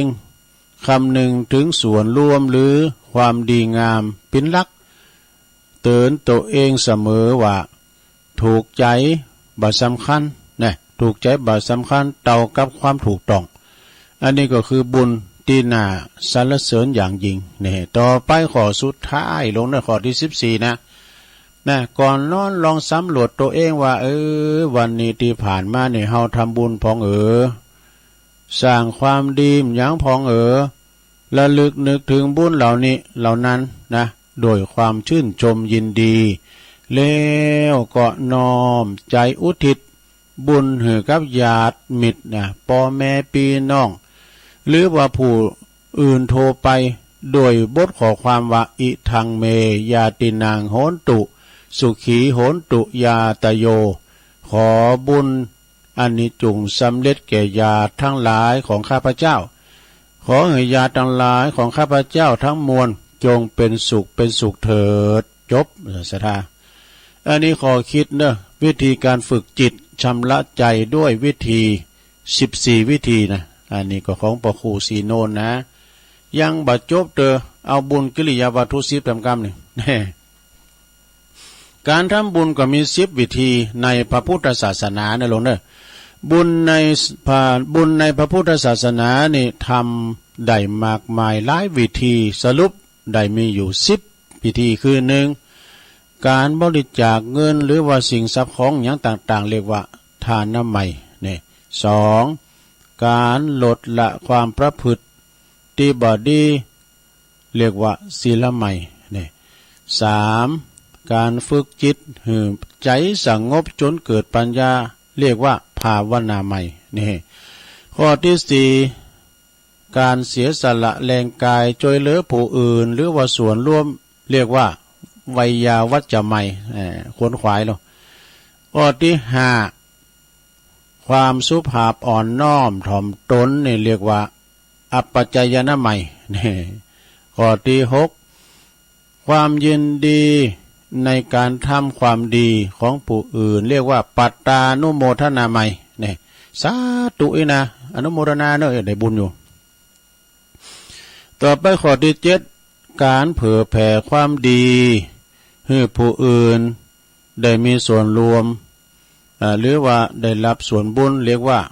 ปฏิทานาใหม่เนี่ยข้อที่แปดการฟังธรรมะและก็ศึกษาข้อคิดอันดีงามเนาะที่ดีงามเรียกว่าธรรมสวนาใหม่นี่ต่อไปข้อที่เก้าการหือธรรมะและก็หือข้อคิดดีๆแก่ผู้อื่นเรียกว่าธรรมเทศนาใหม่เนี่ย10ข้อสุดท้ายข้อที่10การนึกคิดในทางที่ถูกต้องดีงามเรียกว่าทิฏฐุชุกรรมนี่จบสดาญาติโยมโอ้อันนี้ก็เป็นข้อคิดที่ดีๆกำแล้วในสดาญาติโยมทั้งหลายสุดยอดนาสารธรรมคำสอนฉบับสมบูรณ์นะรวบรวมเรียบเรียงโดยพระครูศรีนวลแก้วสุขนะทมทชไปว่าจังหูนะเป็น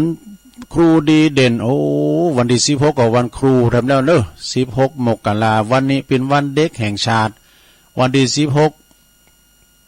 เป็นวันครูแห่งชาติและวันนี้วันเสาร์เป็นวันศีลแห่งชาติวันศีลก็คือวันศีลครูดีเด่นจังหวัดลำพูนนี่อันนี้นะพระครูศรีนวลเป็นหลายตำแหน่งอุบาสกดีเด่นในจังหวัดสิงห์บุรีเนี่ยแล้วก็ศูนย์ผู้สูงอายุนะศูนย์ผู้สูงอายุดีเด่นจังหวัดลำพูนพ่อดีเด่นระดับชาตินี่ผู้สูงอายุดีเด่นระดับชาติคุณธรรมดีเด่นระดับชาติโอ้เป็นมีหลายตำแหน่งเนอะสถาขอบคุณพ่อครูนะที่ส่งปรับหนังสือพยาสิ่งดีๆทางนั้นนะเป็นตีขอคิดปฏิบัติกันต่อไปนะต่อไปเนี่ยแถมตุมีแถมอยู่ศรัทธาญาติโยมทั้งหลายมีขอคิดอันนี้ว่านิทานก็มีนะจะเต้นบัดเต้นบ่ฮู้เด้อเดี๋ยวกันเนอะศรัทธาอันนี้มาทำกรรมก่อนของไผอันนี้ก็คือคติธรรมคำสอนเตือนจิตเตือนใจนะของอาจารย์ของอาจารย์นิพนธ์กันเนาะอาจารย์นิพนธ์ปุ้นเปิ้นอยู่วัดพระธาตุดอยสะเก็ดเนาะอาจารย์นิพนธ์คนโคราชเอาอันนี้มาวาทำกรรมก่อนเป็นกรรมดีๆทางนั้นคติธรรมเด้อสถา คติธรรมวันนี้นะก็เปิ้นบอกว่าวิธีฝึกสุขภาพจิต7 ยอวิธีฝึกสุขภาพจิต7 ยอเนี่ยมีอย่างของ1ยิ้มแย้มเนี่ย2ยืดหยุ่น3หยิบยื่น4ยินยอม5ยกย่อง6ยืนยันแล้วก็7ยืนหยัดดูยอทางนั้นเอาข้อที่1ก่อนข้อที่1เปิ้นบอกว่ายิ้มแย้มนะอย่างตุลุงวามเจ้าเกิดลุกมาเมื่อเจ้ายิ้มแย้มแจ่มใสทุกโศกโรคภัยหายไปหมดสิ่งเนาะ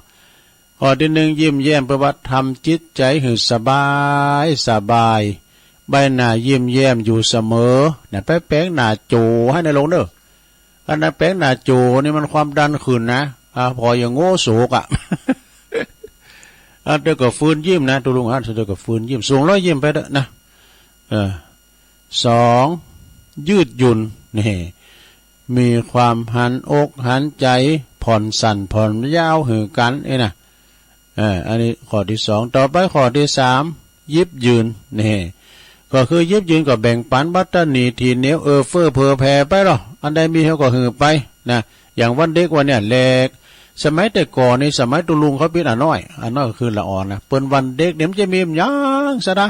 มันได้ไปไหนนะแลกห่อเข่ากันพอง่ายนะบ่ลืมหมด เดี๋ยวนี้บ่โทเป็นจัดกันแต่ว่าละเนอวันเด็กนี่นะวันนี้ก็ผู้ปกครองจะเอาไปแอวที่ไหนพองเนาะว่าครูเขาจัดที่โดยหล่อนี่เป็นจัดที่โรงเรียนโดยหล่อวิทยาเนาะโดยองค์การบริหารส่วนตำบลแล้วก็ข้อที่8ข้อที่4เจ้ายิบยื่นเนาะความตนีทีเหนียวเฟ้อเผอแผ่ข ข้อที่สี่นี่ก็ยินยอมเมื่อเฮาผิดพลาดก็สารภาพผิดอย่างยินยอมยอมรับด้วยลูกผู้ชายนะข้อที่ห้าลงยกย่องยกย่องนี่แปลว่าความสรรเสริญยกย่องมีแต่วาจาติอ่อนโยนยกย่องชมเชยนี่เนาะข้อที่หกยืนยันยืนยันนี่ก็หมายถึงสิ่งใดดีจริงต้องกล้าทำกล้าประพฤติปฏิบัติเนี่ยยืนยันนะข้อที่เจ็ดสุดท้ายยืนหยัดนี่ความเพื่อความเป็นธรรมต้องสู้ไม่ท้อถอยจบลงไปซะนะขอคิดดีๆเน้อของอาจารย์นิพนธ์นี่เปิ้นอยู่วัดพระธาตุดอยสะเก็ดนี่เปิ้นก็เห็นหนังสือเห็นมหาวิทยาลัยเนาะเปิ้นปิ่นมจรพระบัณฑิตแล้วเปิ้นอยู่วัดก็คุมเคิงเสงก้านะเปิดธรรมะก้านะเวลาเปิ้นประชุมก้าเปิ้นมีกิจกรรมอย่างต่างๆเปิ้นอยู่ในแผนกเคิงเสงไฟก็น่ะแสงสีเสียงแสงสีเสียงของเปิ้นนะก็ต้องขอบคุณครับขอคิดต่างๆที่อันตุลุงมาเผยแผ่ให้ศรัทธาได้ฟังกันมีแถมอย่างหนึ่งอันนี้เป็นอย่างเอานิทานหอยใต้ให้หน่อยนะลงเนาะนิทานหอยใต้ให้หน่อยหนึ่งเรื่องอย่างสองสหายไปเจอกับหมียักษ์นี่หมีควาย ก็นิทานเรื่องนี้เพิ่นบอกว่ามีปอจายหนุ่มสองคนปิ้นเปิ่นกันไปที่ไหนก็ไปด้วยกันไปแอวก็ไปแอวสาวด้วยกันไปสูงกันเนี่ยไปสวาหากินก็ไปด้วยกันไปหาปูหาปลาก็ไปด้วยกันนะไปโซเฮ็ดโซฮอนก็ไปโดยกันปิ้นมิดเกี่ยวสหายข้ามกันเนาะมีอยู่หันวันหนึ่งทั้งสองก็เดินทางเข้าไปในป่าเดึกเลิกนาเด้อปิ้นป่าเซึกเลิกนาแล้วก็ปิ้นป่าไม้สีแล้วเก่ากำอันป่าใหญ่นะขณะที่เดินทางไปโดยกันนี่นะป่าเอิญก็ไปปัสใส่หมียักษ์มีควายนะมีควายตัวหนึ่งมีตัวนั้นมันหันคุณทั้งสองก็วิ่งเข้ามากะวิ่งลี่เข้ามาหมายจะทำลายมันก็สองคุณก็แตกกระเจิงกันเนาะสองคุณก็หนีกะเอาตั้งหน้าเป็นไปทีเดียวคุณหนึ่งนี่ก็วิ่งขึ้นต้นไม้วะนะ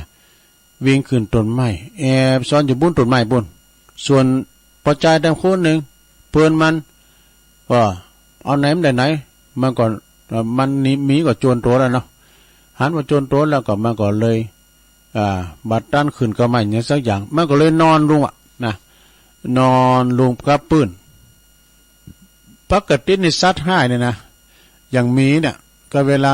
คุณนอนมันบัดต้งบัดตีงนี่นะมันไปทำลายแหละมันไปทำลายมันว่ามันตายแล้วกันเนาะมีนี่เขาว่านะคุณเฒ่าบอกคุณก่อนนะการมันได้เยอะคุณนะมันไปสีกปากคุณนะหัวเยอะอันมาไข่หันเขียวคุณว่ะก็ไม่ก็จะใหญ่มาเยอะครบปุ๊ดว่ะ มันเข้าใจว่าอย่างนั้นนะมันเข้าใจว่ามันเขียวมันจะฮื้อล้ำเลยนะเนี่ย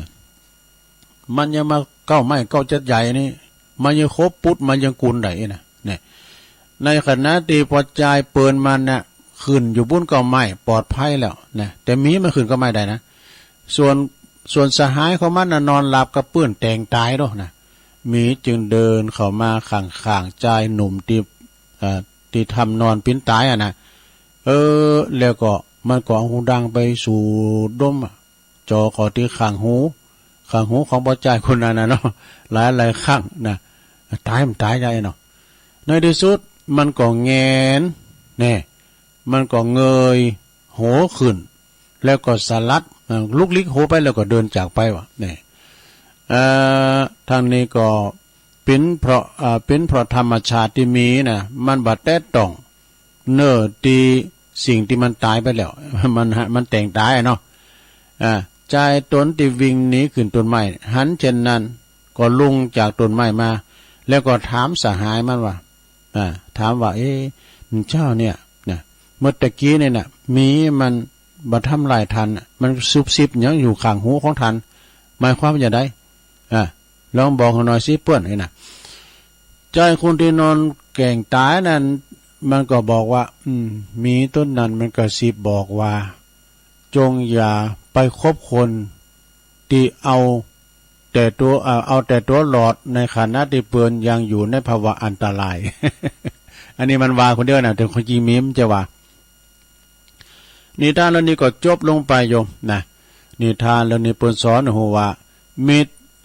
แท้ยอมบ่ทิ้งกันในเวลายามได้รับทุกข์ ยามอันภัยเกิดมาน่ะมันยอมบัดทิ้งกันนะศรัทธาญาติโยมทั้งหลายอันนี้ก็จบลงไปวันพุกนี้วันพุกไม่มีอะไรวันพุกตัวลุงมีแหละก็จบลงไปศรัทธาญาติโยมทั้งหลายแล้วเดี๋ยวตัวลุงก็มีข่าวสารงานบุญให้หน่อยเนอะศรัทธาเนอะโอ้วันนี้แมลงบึ้ดมีอยู่กะ6:10เขาปุ่นปันสูงกระแสเสียงไปดังเวียงป่าเป่าไหลดอยบุญนะอัน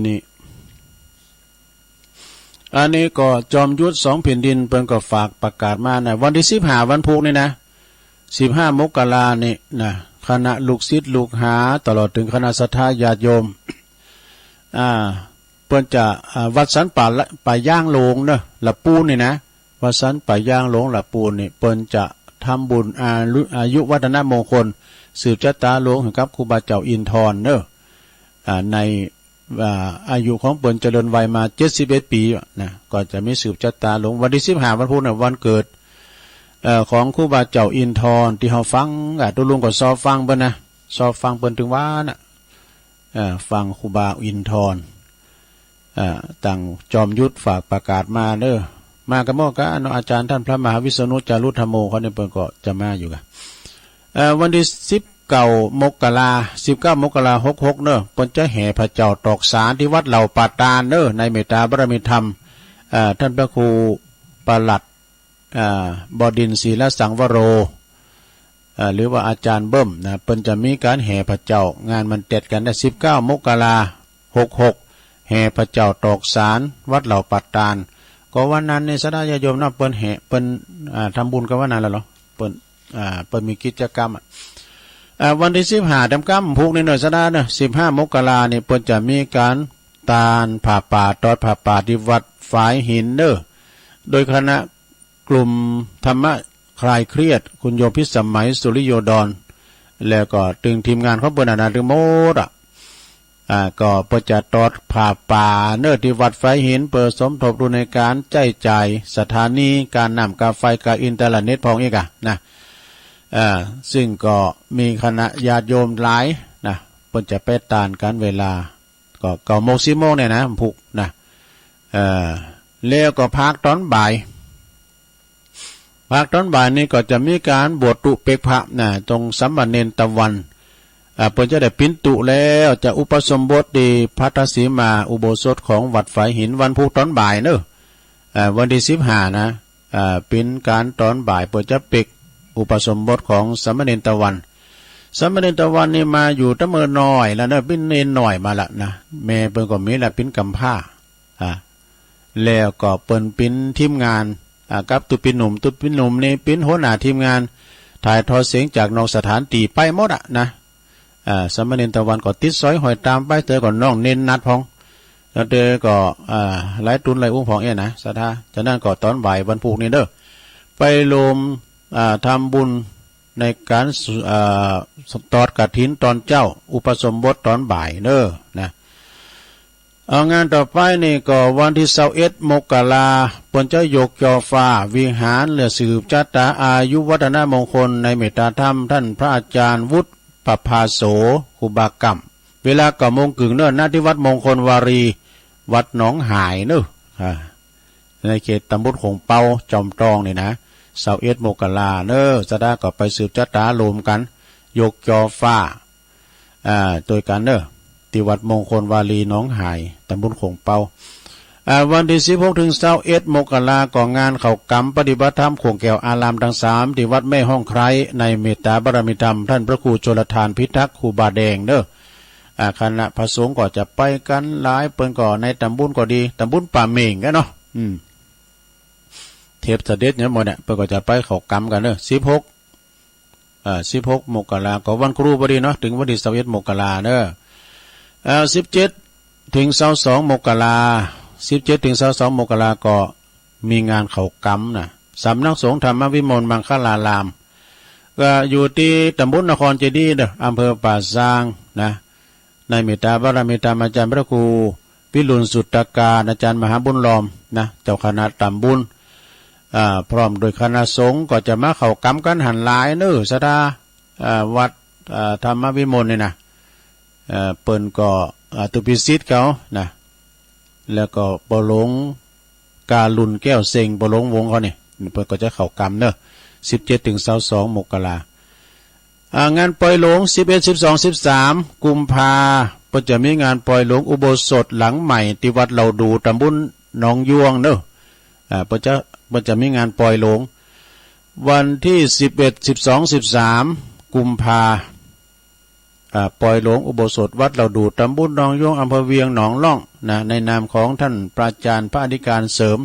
ตุลุงเสริมเขาท่านพระอาจารย์กำธรขันติทโรนะตุปีเกมเขานะก็ตีประหลงบุญเดินอยู่ก็ฮะเนาะประหลงบุญเดินแล้ววันที่18 19 20อันนี้เปิ้นจะหลองหอธรรมหอไตรเนาะที่วัดดอนโลงวัดไม่น้อยเขา18นี่ก็ห่างน้อย19นี่ก็ห่างหลงโคตานเข้าวันที่20เป็นวันตาลเด้อ ก็จะมีงานปล่อยหลงนะวัดของอาจารย์เนี่ยพิริยคุณอาจารย์มหาวิเชียรแล้วก็แม่น้อยเขา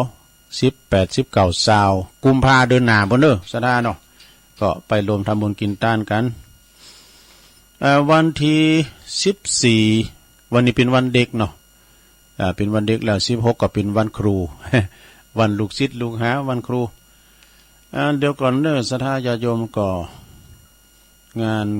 บุญหลายตีหลายต่างตักไปต่างลายก็เป็นทักทายมา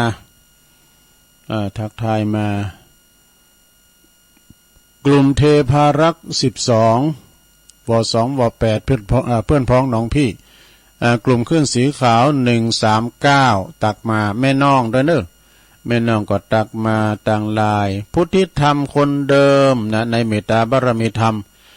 หลวงพ่อท่านพระครูพุทธิธรรมสุนทรรองเจ้าคณะอำเภอลีวัดแม่ตื่นเด้อศรัทธา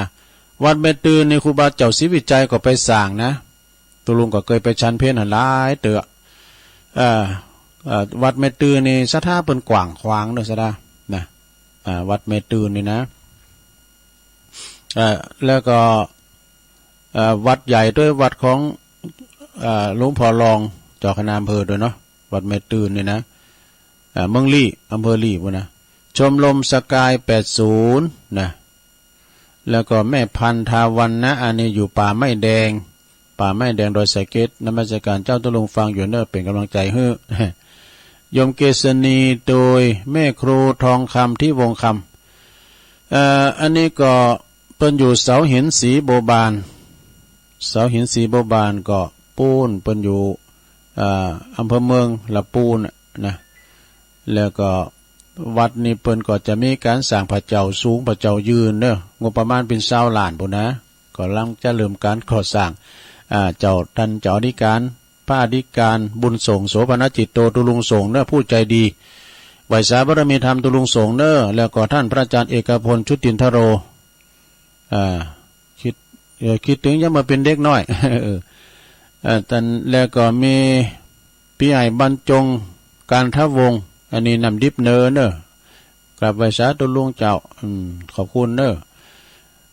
แล้วก็มีพี่น้องโบกก้างสันกำแพงโบกก้างนี่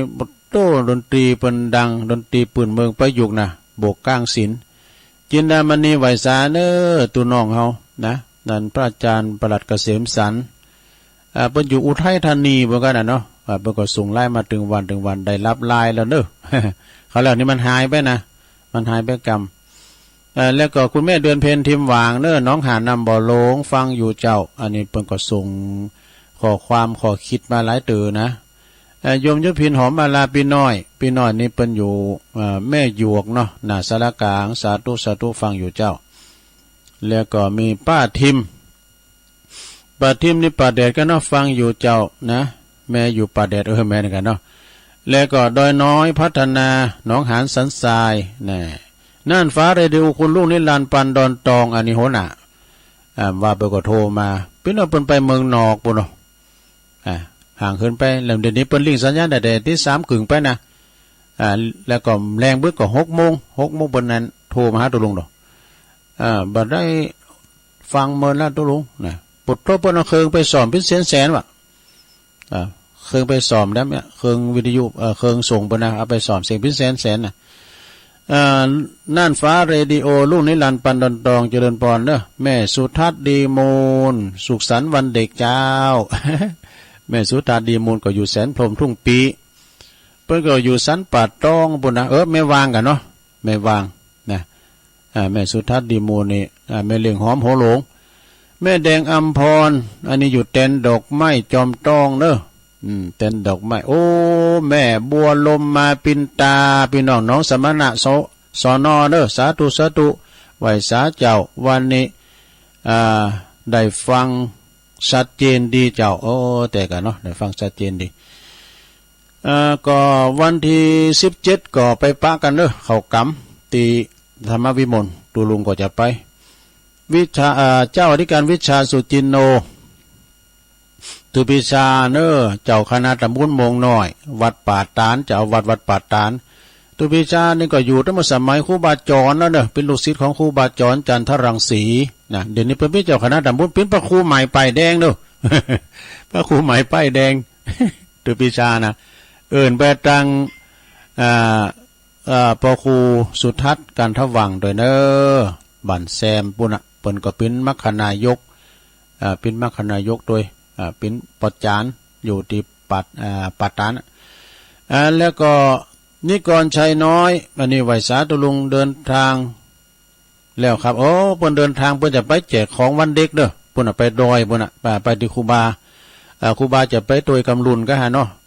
ครูบาสมคิดปัญญาวชิโลวัดดอยหลังถ้ำซึ่งเปิ้นก็จะมีงานไปแจกข้าวแจกของแจกวันเด็กไปทุกเดือนนะก็ขอเดินทางปลอดภัยทั้งขาไปและขากลับเนาะแม่ครูทองคำที่วงคำกับวันนี้เป็นวันเด็กเจ้าแม่นะถูกต้องวันนี้วันเด็กแต่วันครูนี่ปุ่นวันที่16เนาะเคยถามคุณนะวันที่16เป็นวันหยังโอ้ก็วันที่16ก็วันเล็กออกครับใช่ตัว กังเบิดดังเล็กดังหวยวันนี้บัดจ้ายมันมีแต่วันนึงนะอีแม่นะของวันที่16อีแม่ก็เก่งอยู่เนี่ย ไปใหญ่แล้ววันที่16เป็นวันครูนะวันจันทร์พอดีก็ฮะเนาะจะได้เปิดเพลงแม่พิมพ์ของชาติ ก่อนนั้นตุลุงเขาก็อู่กับปอเสียวซับเนาะสมัยปีน้อยเลี้ยงควายนะมีไม่แส่นี่ซับเดี๋ยวนี้เขาก็เป็นคู่เหมือนกันนะคู่หยังก็เขาได้ฟาด ควายเป็นนักเรียน ควายเป็นนักเรียนว่ะเขาก็เป็นคู่เหมือนกันเนาะนี่ใจเยอะ แล้วก็ก่อนนี้เพิ่นมาใช้หนังเนี่ยมันมีเตาอาร์กนะแล้วมีฟิล์มหนังกับแป้ง ซับกับแป้งกันพอเสียวซับกับแป้งหนังเป็นม้วนหนังแล้วก็เอายาสลาเป็นฟิล์มหนัง ตูลุงก็เป็นนักพากย์นี่แบบนี้มันหยามน้ำหน้ากันดีกว่าเฮ้ยไอ้เปียกครับผมจัดการมาเลยตามแผน พากย์หนังเป็นที่โมนะก่อนในเรื่องเลี้ยงควายนะเนาะมันอยู่กับท้องทุ่งให้ทุ่งนาเดี๋ยวมีแล้วสดาให้นาปาต้าเพิ่งขายหมดนี่พี่น้องชาวบ้านย่านได้เสียดายเนาะ สมบัติของพ่อของแม่เนี่ยเอาละเนาะสถาญาติโยมทั้งหลาย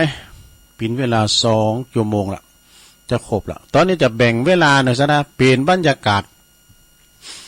ตัวลุงก็วันนี้วันเสาร์แล้วผมเลยมาเจอปุณพัฒน์หนาว่าเนอะก็มาฟังเพลงโมนนะแล้วก็วันจันทร์เมื่อบ่าย3 โมงวันการบ่าย3 โมงก็มาปะกันอยู่ตอนนี้จะเปิดสายเนอะขอประกาศบอกศรัทธาญาติโยม089955650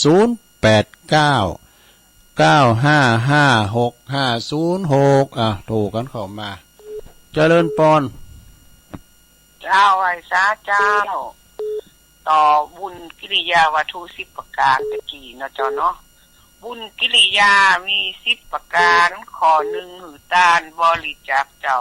ข้อ2นั่นกามีศีลเป็น9ข้อ3นั่นเล่าหือภาวนา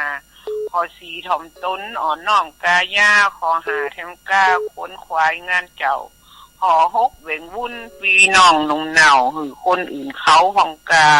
ข้อ7แถมนอข้อโมทนาข้อ8แถมกาฟังธรรมเนอเจ้าเทศนาใหม่ก็เป็นข้อเก่าปากันลูกเจ้าฟังเทศฟังธรรมขอ10สุดท้ายทิฏฐุสุกรรมขอหือทำหันตรงเนอเจ้าถ้าอยากได้คบน้อมนกใส่เก่าหือทำมาเจ้าเป็นตานบุญกิริยามี10ประการถ้าพยายามได้คบเนอเจ้ากำยองวรรณกรรมเนอเจ้ากำว่าบุกขวางเนอเจ้าภาษาไทยแปลว่าทุกทิ้งเนอเจ้าไหว้สาเจ้า แม่น้อยกาดนัดเด้อเจริญปอนจะไม่แส่เจ้าทุลุงอ๋อแม่หลวงสายฝนน่ะเจ้าวันนี้ไปวัดวันนี้ไปผิววัดนะไปวัดไปวัดไปวันศีลนี่วันเนี่ยวันนี้วันศีลกะ8 ค่ำอ่ะเนาะแต่กะวันนี้วันศีลว่ากับทุลุงก็โตถ้าใครไปแจเขาคิดว่าวันนี้วันศีลเนี่ยแต่ก็เป็นวันเด็กตัวเนาะแม่หลวงเนาะเจ้าแม่นเจ้าวันเด็กสุขสันต์วันเด็กเนี่ยกะเด็กน้อยนะนั่นกะเดินน้อยติ๊กๆขอบคุณแม่หลวงหลายๆเด้อกำลังใจคุณลุงนะเจ้าสาธุอนุโมทนาแม่หลวงสายฝนจันกุลนะพี่น้องไหลปิ้งน้องผ่าขาวเด้ออันนี้จิตอาสาไปผิววัดผิววาตัวเจริญปอนกราบพระเจ้าตุลุงแม่ที่มาแม่สมพัฒน์แม่สมพัฒน์เนาะแม่สมพัฒน์ฟังชัดเจนดีเจ้าแม่ย่อยสันทรายเนาะหนาวกว่าเจ้าลุงว่ะวันนี้พอดีเหรอเจ้านี่สิหนาวนึ่งวันนี้หนาวดีนึ่งเข้าไปวัดละแม่ย่อยสันทรายนี่อยู่วัดไปวัดไหนไหมไปวัดใดไปวัดยังวัดแม่ย่อยสันทรายนะกะเจ้าไปวัดแม่ย่อยสันทรายเจ้าดีกันมันอยู่จะมาออกวัดสักยอมไปไหนวัดพระครูกิติโสพลกิจเจ้าขอบคุณแม่สมพัฒน์เนอเจ้าใจด้วยเจ้าขอบคุณ089-955-6506เจริญปอนไว้สาครับลุงปนานเนาะครับปนานประเทศนั่นน่ะได้ครับติดตามเราของลุงตลอดตั้งแต่รับศีลรับพรสวดมาหมดแล้วครับฟังแล้วมันใจดีๆน้องทำคำสอนได้หรือเปล่าคำว่าสีขาวมันจึงจะได้ลุงเลี้ยงที่ครับน่ะก็ฟังไปแก่งอมแก่เงากันไปเนาะเข้ามันก็ดีนะครับเรามันบ่ได้คิดอ่านยังเอาสิเราทำมายืนใจคิดใจเขาอย่างเดียวกันนี่นะครับชัดเจนดีนะครับขอบคุณปนานได้อยู่ดีมีสุขอย่างวันเดียวนะครับรู้สึกโหลมใสแก่ลูกแก่หลานวัตถุกาต่อไปครับสาธุเนอขอบคุณปนานโดยปนนั้นก็เหมือนกันเลยเขาอยู่ดีมีสุขเนาะเอาเข้ามาใหม่เจริญปอนเจ้าท่านนั้นตามอยู่นะยอมตามอยู่ชัดเจนดีนะเจ้าแม่จันสีสุขาเนาะเจ้าวันนี้หนาวขนาดไหนท่านเลยตอนนี้เพราะเดิมมันอยู่ในห้องกระจกไหนห้องตัวลุงอ่ะนะแจงหัวลินนี่หนาวขนาดก่อนออกไปด้านนอกก่อนหนาวอ่ะเนอะอยู่ในห้องกระจกนี่มันตึดดีเนาะขอบคุณแม่จันสีนะแจงหัวลินฟางเนาะฟางมาแล้วแต่ว่านี่เดี๋ยวออกกำเดียวก็แดนในประวานะวันนี้เดี๋ยวออกติ้มตีแล้วก็เจริญปอนลุงแต่บุพัดฟังเรือเจ้าแม่บุพัดกุลันลุงแล้วก็อันเลี้ยงควายจากสุบุรีที่โยเห็นเนาะมันถึงอ่านได้กะเลี้ยงควายนั่นนี่สุบุรีที่โยดูสุบุรีได้ฮิตครบสมบูรณ์เอาปุ๋ยหญ้าไปตัวแอมก่อนเอาถุงหญ้าไปตัวนี้จ้าดูก็ควายเสียงแล้วดูควายอ่ะเมื่อก่อนนี่มันก็มีความสุขอย่างหนึ่งอยู่ทุ่งไร่ทุ่งนานะ ต้องนานี่มันก็มีหลายอ่อนเลี้ยงควายหนักอ่ะแบบยินดีเด้อผมก่อนนี้ก็เอาไปตุงนาไอ้นะมันก็เอาไปห่างอะไรกินหยังพักบุงนะพักแวนนะป้ามีหมดเจริญปอนว่าสาเจ้าจะลุงทีมเนาะเจ้าโอ้เลี้ยงไปวันนี้ก็ได้เลี้ยงอยู่ได้เลี้ยงอยู่วะเลี้ยงเจ้าโดนชัยป่าเดชเนาะฟังกับเจ้านะเจ้าวันนี้ไม่ได้ฟังเพลงเลยฮะวันนี้ไม่ได้ฟังเพลงไปปีนอย่างก่อนรักมนเนาะยินดีแม่ทีมถ้าวันนี้ก็กาแฟตื่นเจ้าตื่นได้ฟังดูเพลงตุลุงนะมันมนจัดเอาคนเดียวอ่ะตามใจผู้จัดขัดใจผู้ฟังพองเจริญปอนข้าเจ้าตุลุงนางชัยวัฒน์แม่อุ้ยอินแม่อุ้ยได้ฝาหูไม่ได้ฝาโตเดือดลูกดาวเจ้าตะเบิงแม่สาบเสมิงเนาะเจ้าตะเบิงดาวที่สุดตอนนี้ก็ขอให้เป็นตุลุงอยู่เนเจ้ามีเวลาไปแล้วนะอยู่เนเจ้ายินดีเจริญปอนมีเวลาไปแล้วนะอยู่แม่สาบเสมิงเจริญปอนครับนมัสการตุลุงโอ้ปนนั้นอันนั้นครับผมเสียงฝาหนาวเนาะเป็นยังไงรู้อันน่ะโอ้ตุลุงคิดถึงอาทิตย์เขาเลี้ยงควายก็ไม่ได้กันพอเลี้ยงควายก็ต้องขี่หลังควายตกสิ่งนี้เกือบตายเลยรู้ก็แต่ก่อนเนอะขี่ควายนะบุรุษขามหน้าหุงก็เอาขี่ล้างควายเนาะก็ขี่ควายไปส่งปอไปไถนาผมก่อนเนี่ยมันเดินหานี่ยังหนาวอยู่เนอะน้องไปส่งควายนะคนไทยหน้าครับขอเป็นกำลังใจลุงเนอะขอบคุณขอบคุณปอนนั้นหนักๆเนอะสาธุสาธุโธ่นานมา2แล้วเนิ่มเดี๋ยวนี้นะปอนนั้นอันนั้นแล้วก็ปอนนั้นประเสริฐนาน้อยนาแดงเจริญปอนเจ้ากับราชาเจ้าตุลุงวันนี้ตื่นขึ้นมา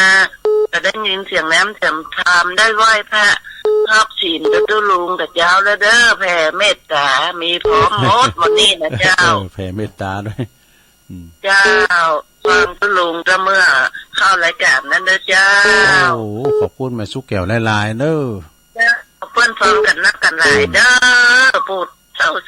3444นี่นะสีละพรสีเตี้ยสีเจริญสีปทุสีสนุกฟังกับทุกคนนะเจ้าขอบคุณหลายๆแม่สุกแก้วเนี่ยกับเป็นตัวแทนเด้อเป็นตัวแทนแม่สุกแก้วศรีละพรสีสันเมืองเด้อกะเจริญปอนกาไปสัตเจ้าตะลุงอันนี้แม่สีทอนเสียงปฐวีเอกลักษณ์นะบนไผ่น้องบัวชัยประการเนาะเจ้าฟังแต่เจ้าวันนี้ได้ยินละวิทยุอ่ะคุยชัดเจนดีเจ้าพระบาทอุดมตลอดพระบาทอุดมนี่ดังดีเนาะวันดังแต่เถอะวันนี้ดังแต่ละว่าจะไปจู่มันรับฝ่าว่าแต่ว่านี่ได้ยินมากันเดียวนะแล้วมันดักแซ่บไปมันน่าอย่างท่านพระครูว่าน่ะสิ่งที่แน่นอนก็คือสิ่งที่ไม่แน่นอนเนาะจะฟังดีๆไว้สาเจ้าเจริญปอนอนุโมทนาสาธุสาธุสายต่อไปโอ้ขอมาใหม่เด้อขอมาใหม่เจ้าก่อนแม่เพนข่าวเตี้ยมากำผมมากำเจ้าอาจารย์เน้นหลักเลยก็ฮะเอาขอมาใหม่เด้อเวลาหลายอยู่0899556506เจริญปอนกราบใบสาท่านมาแล้วเจ้าชัยวัฒน์นาคเสโนลือโลกบุญทันโอ้กึดฮอดตุปีอู่เรื่องบักเก่าเนาะเรื่องเลี้ยงควายเนาะเนี่ยตุปีก็ได้พักนังเลี้ยงควายกันเนาะโอ้พักนังอ่ะบ่ต้องเราอ่อนเรื่องควายฟังดูลุงมดก่อนอ่ะบ่เสียวซับเป็นคุณสายอ่ะผมก็พักกันเนาะนะก็เห็นดีนเปิ้นมาโฆษณานะกะเฮ็ดเปิ้นกะยิงกันดักช็อตกันเดียวยิงกันเพียงนัดเดียวไม่ต้องเดี๋ยวมาดูก็รู้ว่าตายแน่มาเป็นไล่น่ะแหละมาเป็นไล่โมนนั่นไงทุกปีเนาะน่ากะบ่เห็นเราอยู่ข้างหน้ามันถึงอย่างว่าตีนมันถึงหมุนโคกโลกเจียวอย่างว่าเจียวเนี่ยก็อย่าใส่บาดเนี่ยบ่ต้องย้ำน้ำเนี่ยคือเฮาหมาบน้ำแล้วมันแสบอ่ะนั่นแหละกะ แล้วก็อันยามันที่บนเจียวเขาเนี่ยสมหายก็เรียนแลดตบเพิ่งเอาอันเนี้ยจัดวาวอ่ะเอาวาวเป็นโบบ้างกันวาวต้องโอ้ขีดเก่าขีดล้างมันกันไม่ให้อู่กันตัวปีอู่ไม่ให้อู่ไอ้คุณมันมาหอมเดียวเองจ้ะเขาอันคุณความหูอันตั้งอดีตได้ก้ามกันเนาะอดีตต่างนั้นว่าสักปีมันก็คุณรุ่นยังคุ้มง่ายรุ่นเฮาเขานี่มันอย่างอีมันจำได้หมดเลยเอาหัวหน่อยประเดี๋ยวเอาหัวร้อนหน่อยเดี๋ยวฟังมันหูเริงแหละไม่ต้องเหลียวหลังต้องตายแน่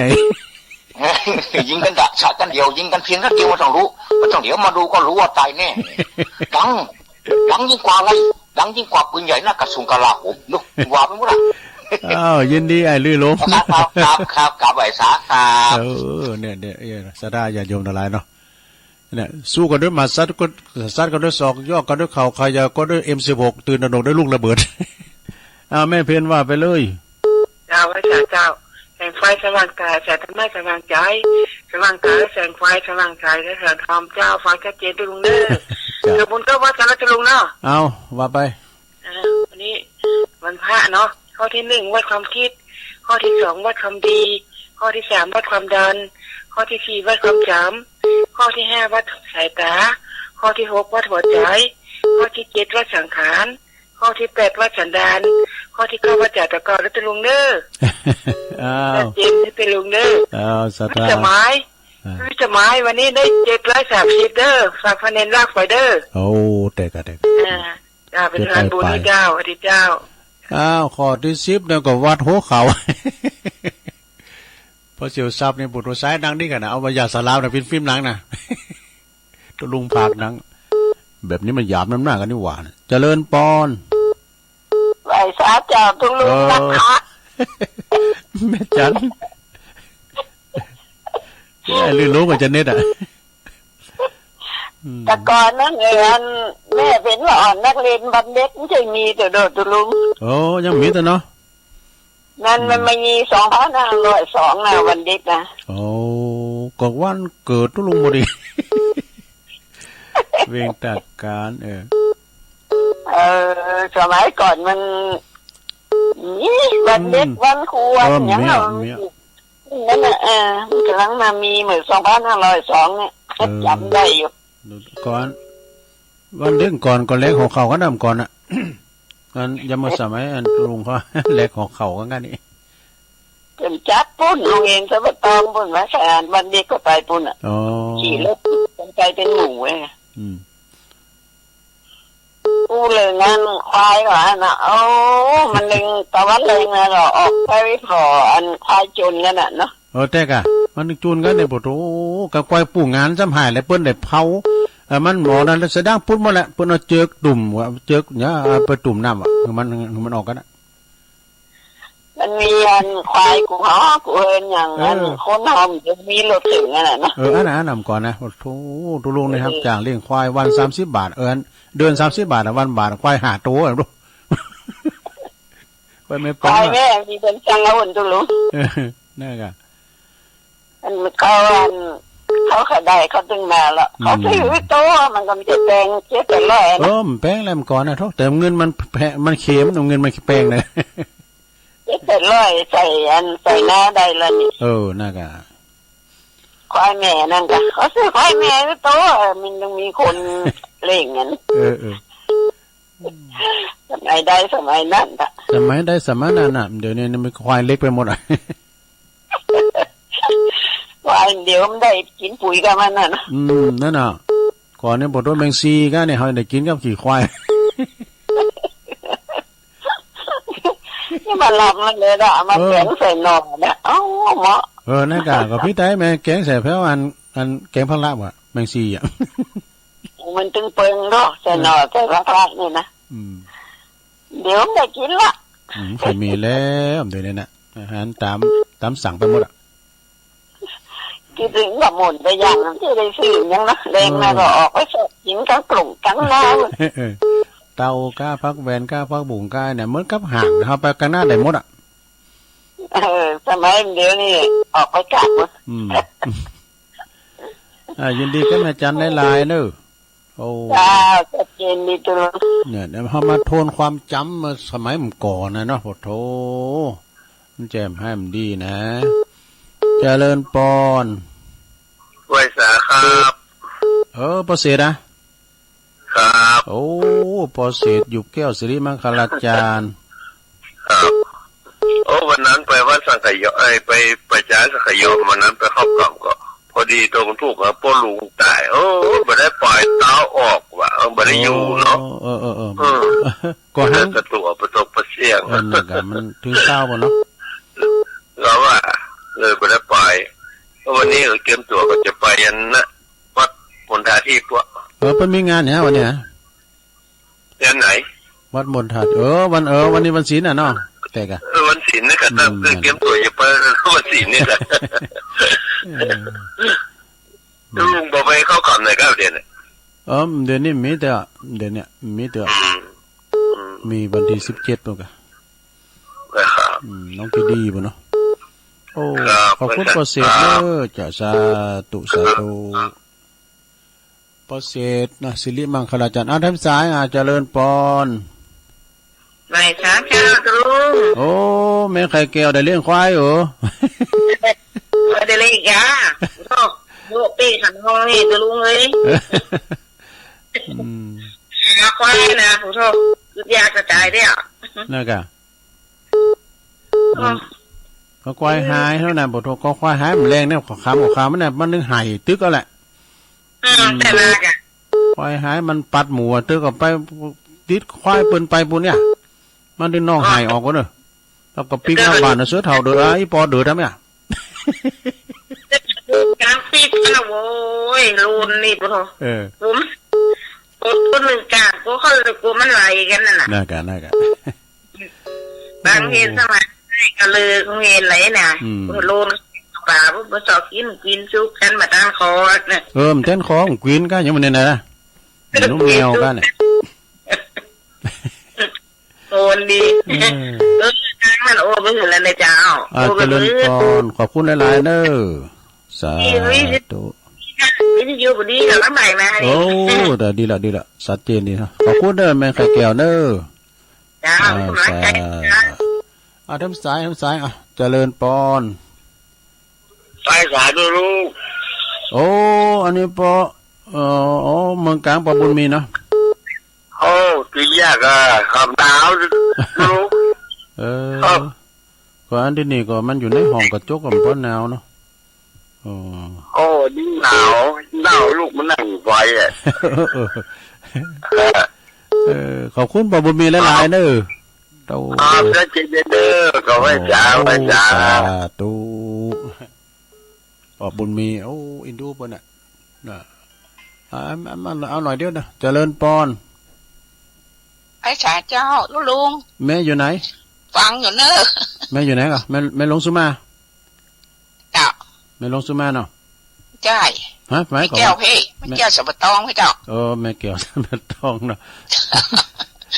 ตื่นตอน3 โมงอ่ะโอ้ดีละฟังตุลุงไหว้พระเลยไหว้พระด้วยกันเนาะฟังเพลงคุณแก้วตั้ง3มันยังสวดนั้นเรียบร้อยโอ้ชัดเจนนั่นลุงโอ้ยินดีนะแม่แก้วเนอะจ้าสาธุจ้า